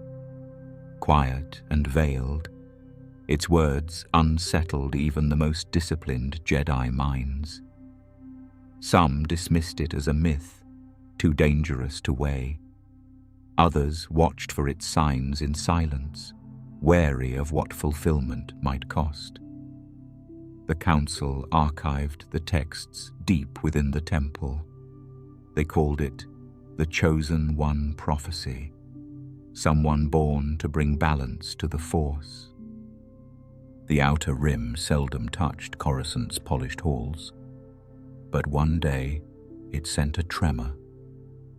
On the desert world of Tatooine, heat shimmered across dunes like ghost fire. Beneath twin suns, a boy raced through scrapyards, laughter chasing wind. His name was Anakin.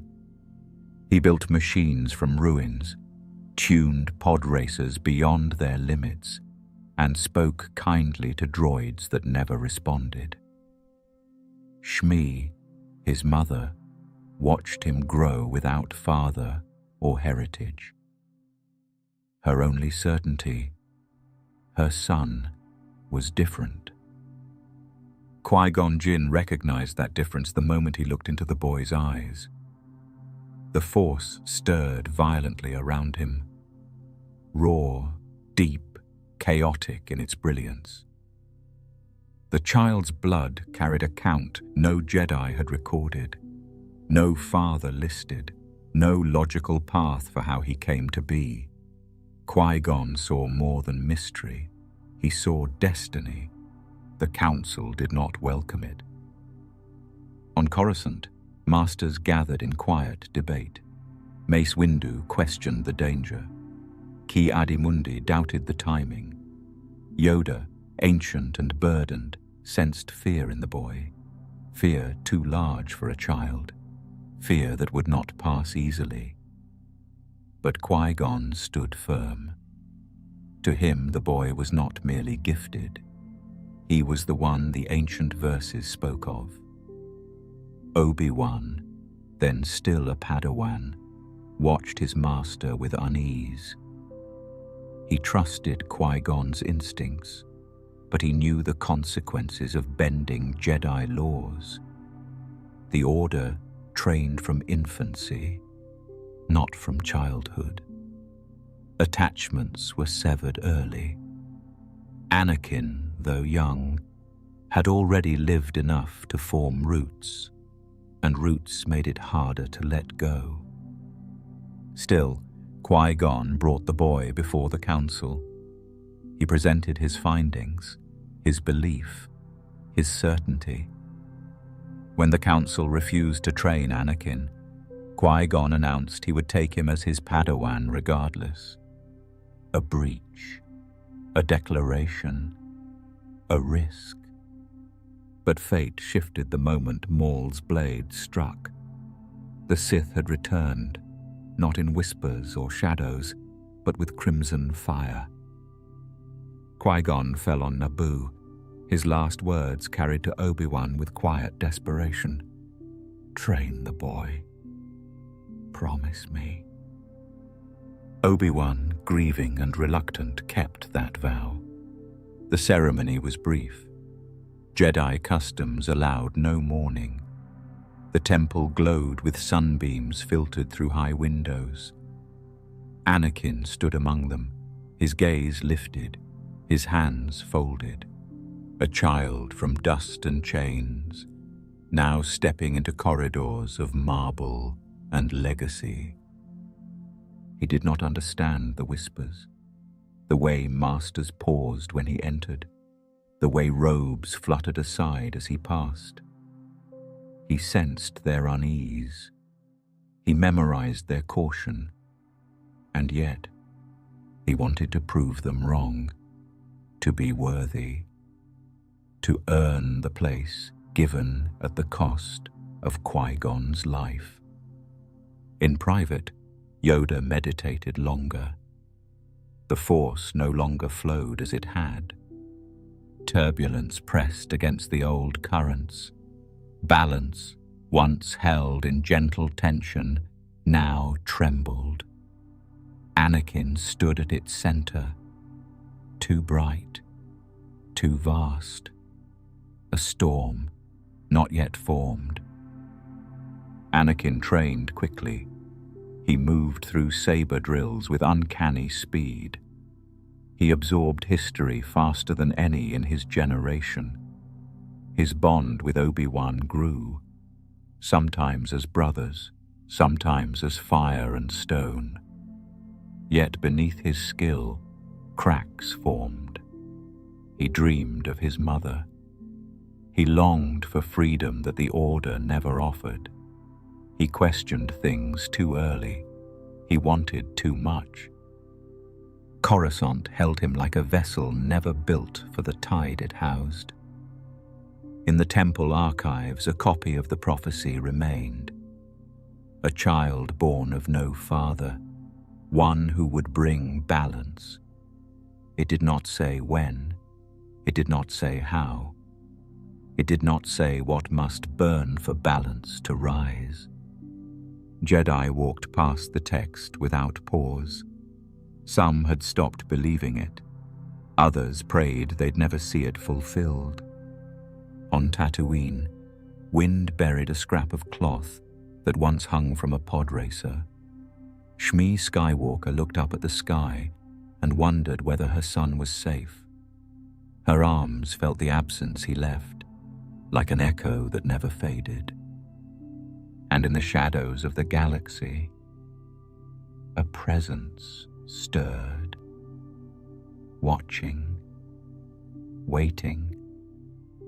A child born in sand stirred the echoes of a promise long feared. Geonosis burned in the sky like a wound. Sand swallowed metal and flesh alike, and the air crackled with the thunder of walkers and gunships. Jedi, once diplomats and scholars, fought at the head of clone battalions, lightsabers clashing with droid alloy in clouds of dust. Their robes, once symbols of serenity, were streaked with soot and ash.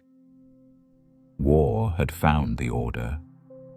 What began as a rescue mission became a campaign. Jedi fell. Clones died by the thousands. The Republic, caught unprepared, gave the Order what it had never sought: authority to lead an army.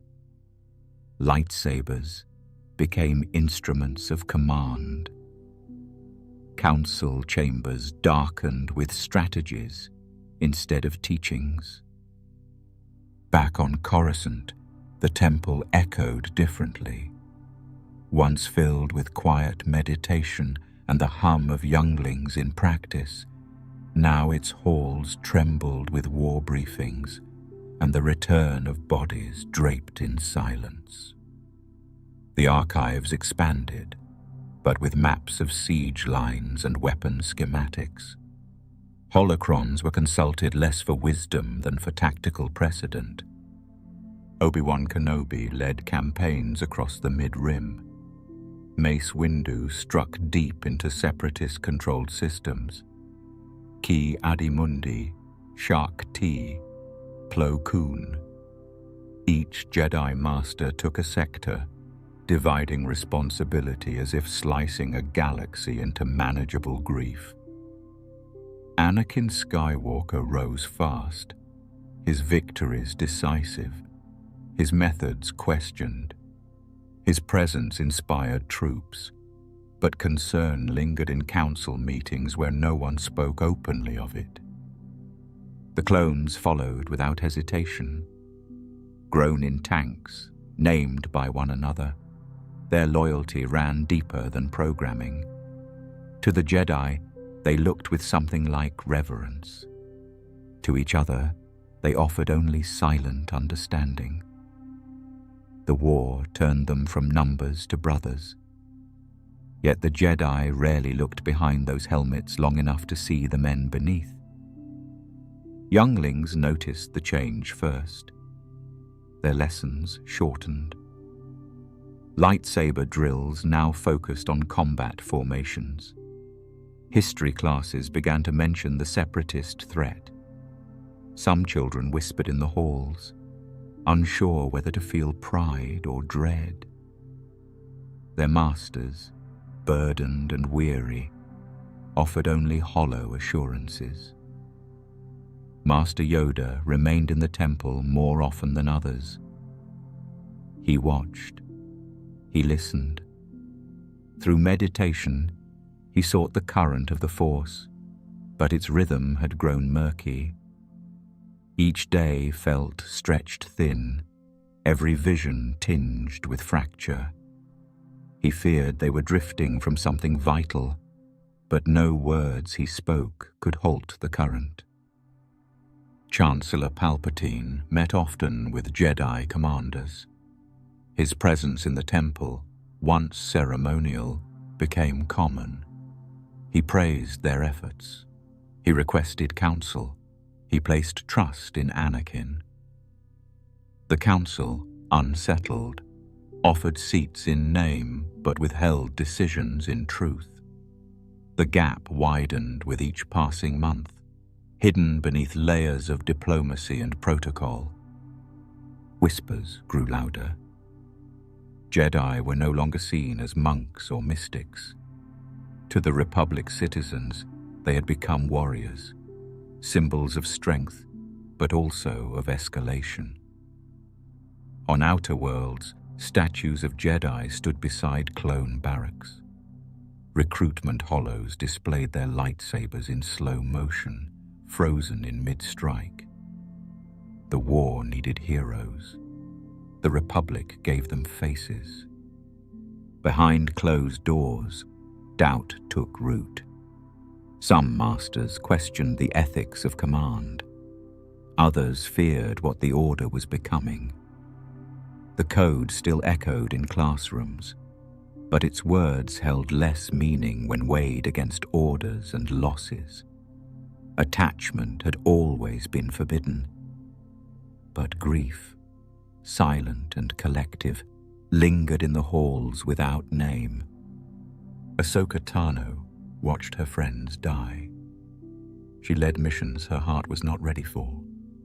She trained under Anakin, learned to win at all costs, and bore the weight of choices that blurred the line between right and necessary. Her story was not rare. Elsewhere, Jedi like Quinlan Vos and Depa Billaba walked along edges no one had taught them to navigate. Mercy became difficult. precision, even more so. The war sharpened them all, but not always in the ways they needed. Still, the Jedi fought. Every system retaken brought fleeting peace. Every duel won delayed collapse. The temple stood tall, but its roots cracked beneath the strain. Rituals remained, but with thinner attendance. Meditation halls often sat empty. The Force, once a constant presence, now felt distant, like a wind remembered more than felt. Clones died with Jedi names on their lips. Jedi died with questions buried in their silence. In time, they stopped asking whether they should fight. The war had become everything. Their role, no longer a matter of belief, became expectation. A duty pressed into every breath. Peace had not arrived. Only strategy. As generals, they forgot the weight of stillness. It came without warning. Across 1,000 stars, in canyons and corridors, the Jedi turned to their allies with trust still resting in their gaze.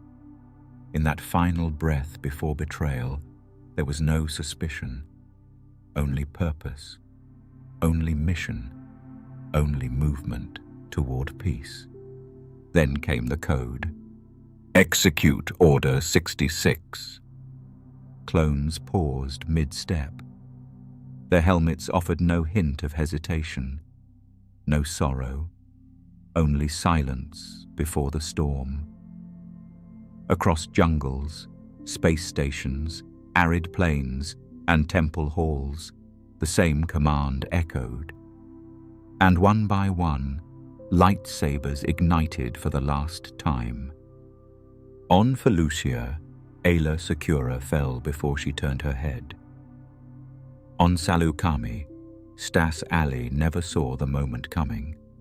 On Maigito and Kaito Nemoidia, Ki Adi Mundi and Plo Koon perished with confusion frozen into their final motion, leading, not fleeing.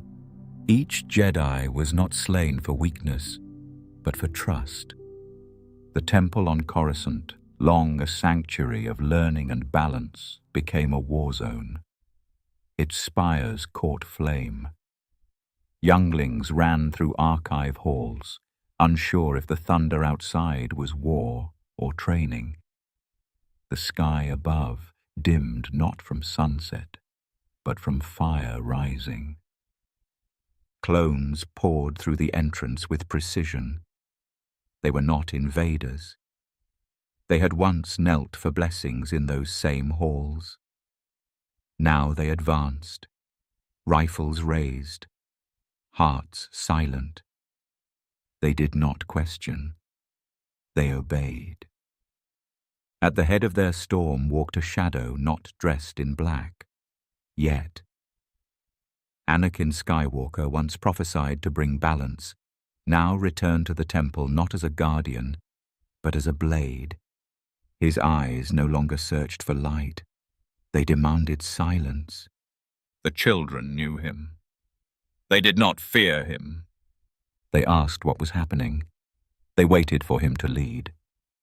He did. Elsewhere, scattered Jedi reached out across the currents of the Force, only to feel nothing in return. Where once a chorus had guided them, now only absence lingered. Temple beacons fell quiet. Warnings arrived too late. Yoda, on Kashyyyk, stumbled mid-march. Pain struck his chest before the blasters turned toward him. He did not hesitate. His blade met betrayal with sorrow. In that swamp of roots and smoke, the truth of the moment bloomed. The Order was dying, not from without, but within. Obi-Wan Kenobi, wounded and adrift, escaped his own execution by the narrowest margin. As fire consumed the outer systems, he returned to the temple to find ruin. Hallways cracked, statues fallen, bodies left unburied. The archive, long guarded by Jocasta Nu, offered no wisdom, only ashes. What remained of the Jedi could not hold together. Bail Organa, arriving under pretense, bore witness to the carnage. He did not speak of it to the Senate. He said only that darkness had risen. The galaxy, unaware of the full truth, cheered. The war had ended. Peace, manufactured and poisoned, was declared. The clone troopers, soldiers of valor in every newsreel, were praised for ending a threat no one could name.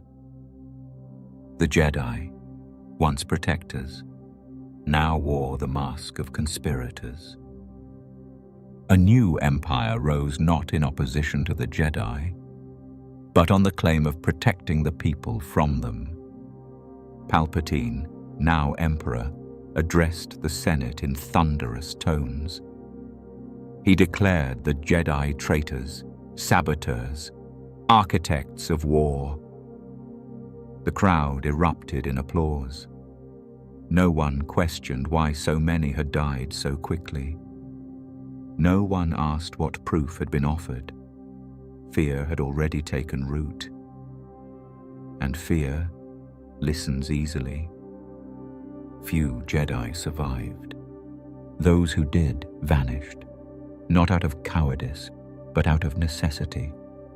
Hunted by inquisitors, tracked through the Force, erased from records. They moved through old tunnels, beneath cities, across stars unnamed. The lightsabers that once hummed in open battle now remained buried, their blades sleeping beneath cloaks and rubble. The temple stood in ruin, and still it stood. Palpatine did not destroy it. He twisted it. The sanctuary of the light became a fortress of shadows. New officers walked its floors. New doctrine filled its chambers. The holocrons that survived were sealed away or destroyed. Jedi texts vanished into vaults.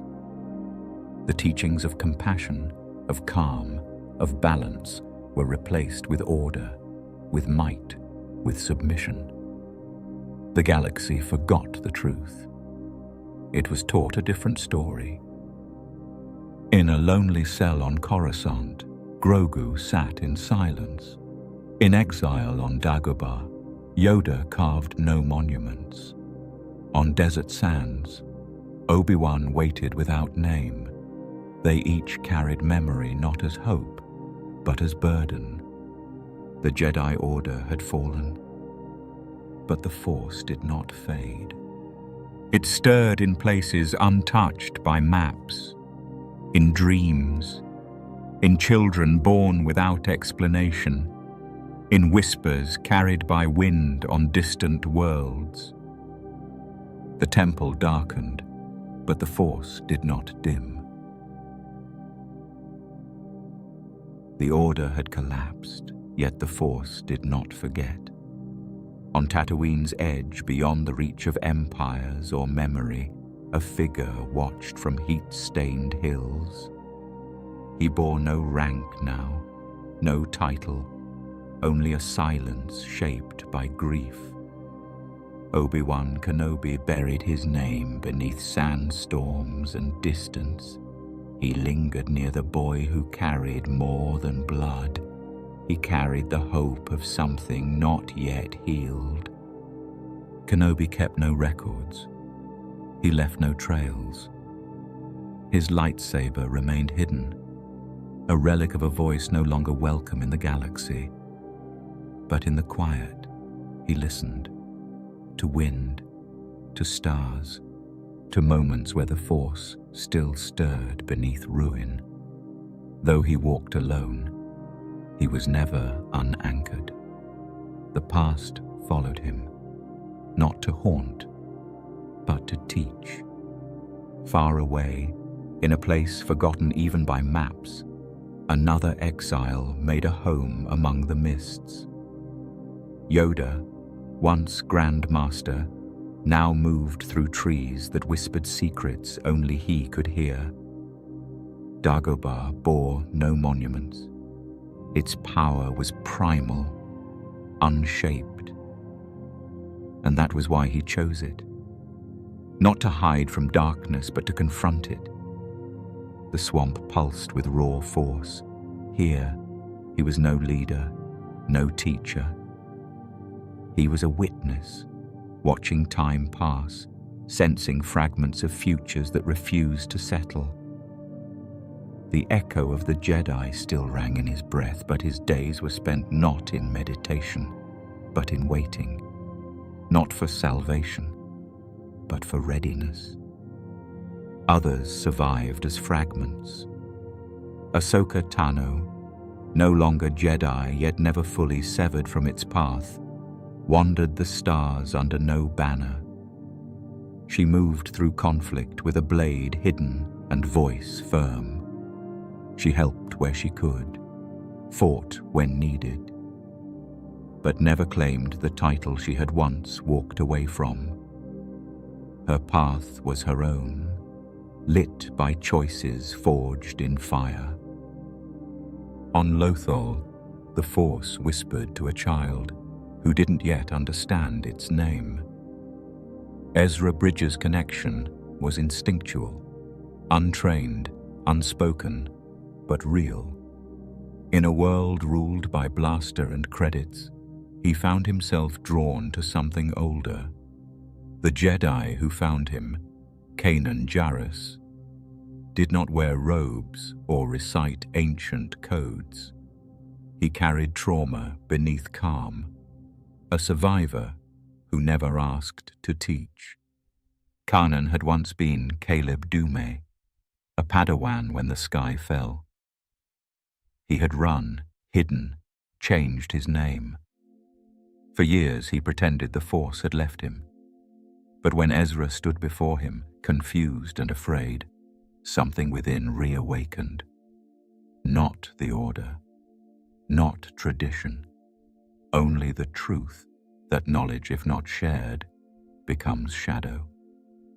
Together, they trained not in temples, but aboard ships, between skirmishes, in brief pauses between threats.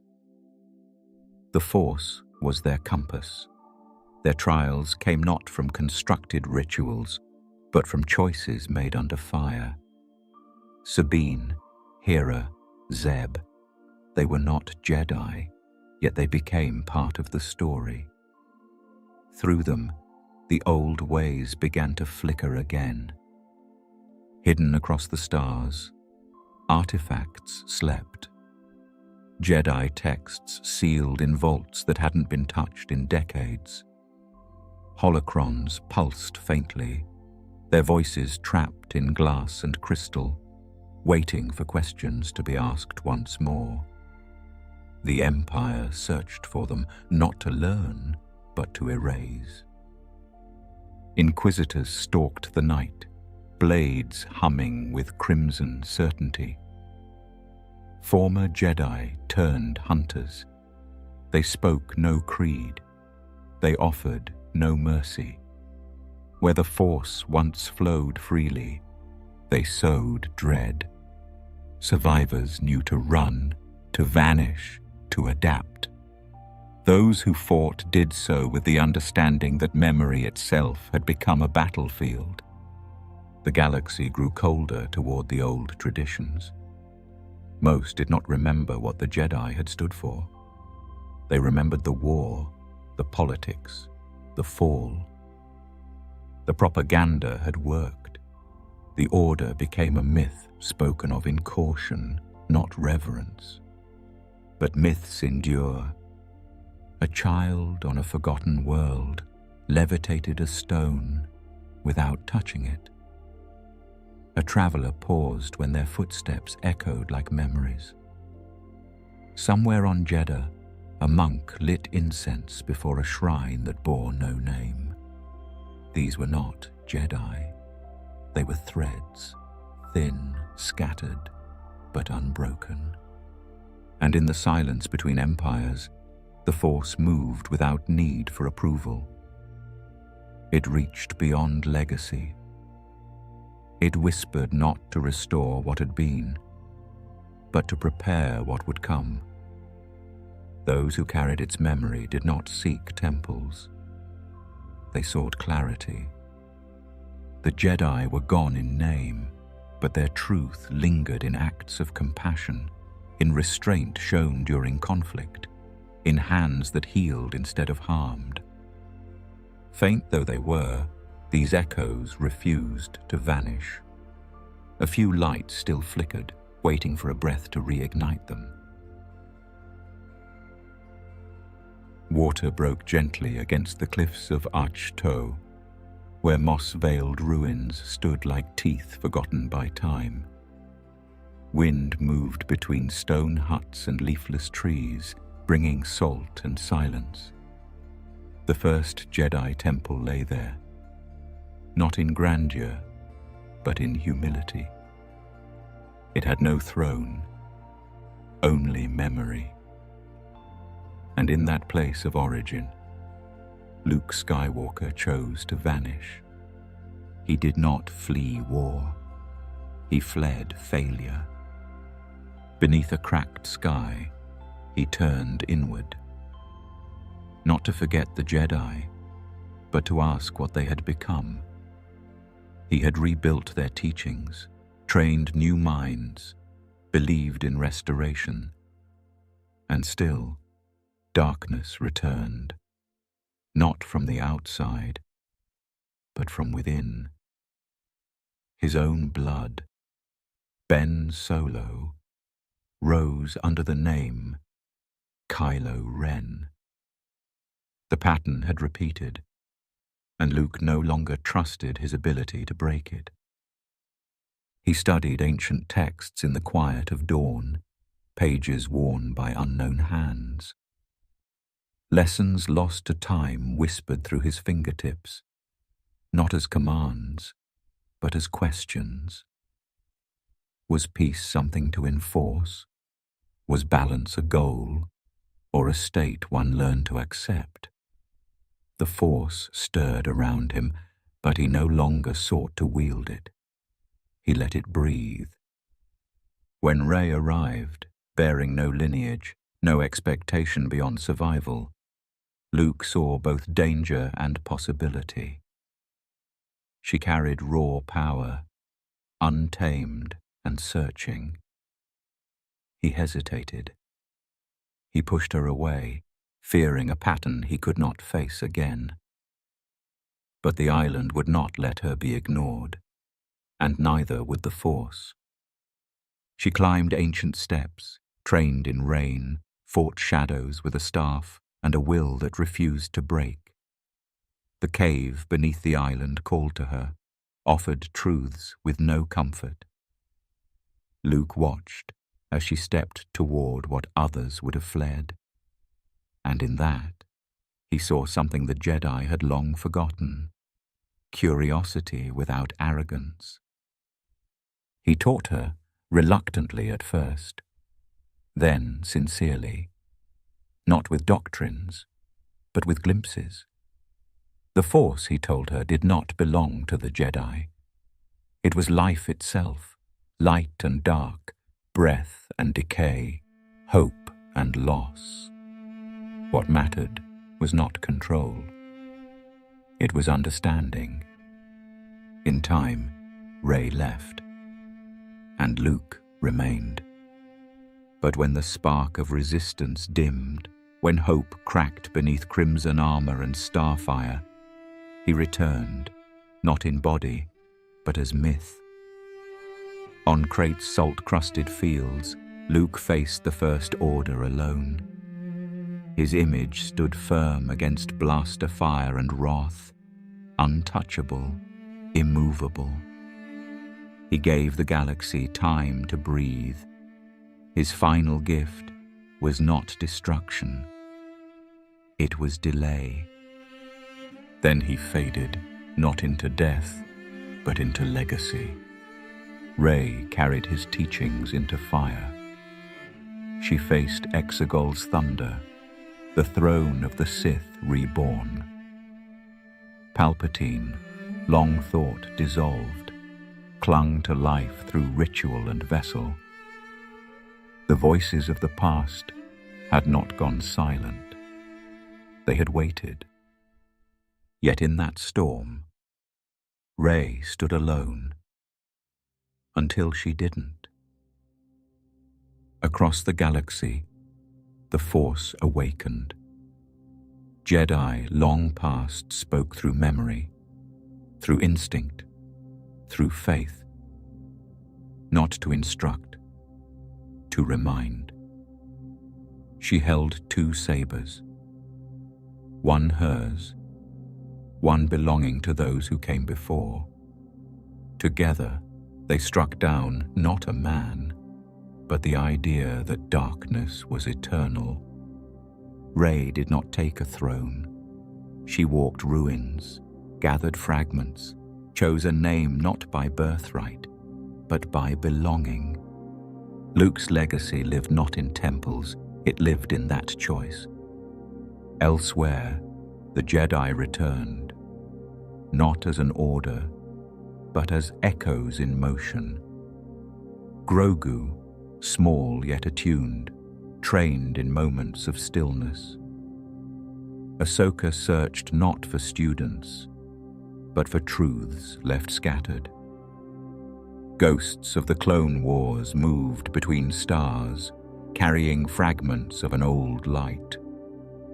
The Jedi no longer sought dominion, they sought meaning. In time, others would rise, not in robes, not in titles, but in balance. Some would touch the Force without ever naming it. Others would speak the word Jedi as memory, not doctrine. The old ways did not return. They transformed. Just as the galaxy did. Just as Luke did. He watched now from beyond. A presence felt when needed. A guide offered in silence. His form no longer bound by gravity or age. In the Force he had found not escape, but peace. His voice became part of the current. Rey stood once on Tatooine, beneath twin suns, with 2 sabers in hand and a legacy behind her. She buried them, not in farewell, but in gratitude. Beneath the sand, the past rested. Above it, something new began. The Jedi did not vanish, they changed form like the Force itself.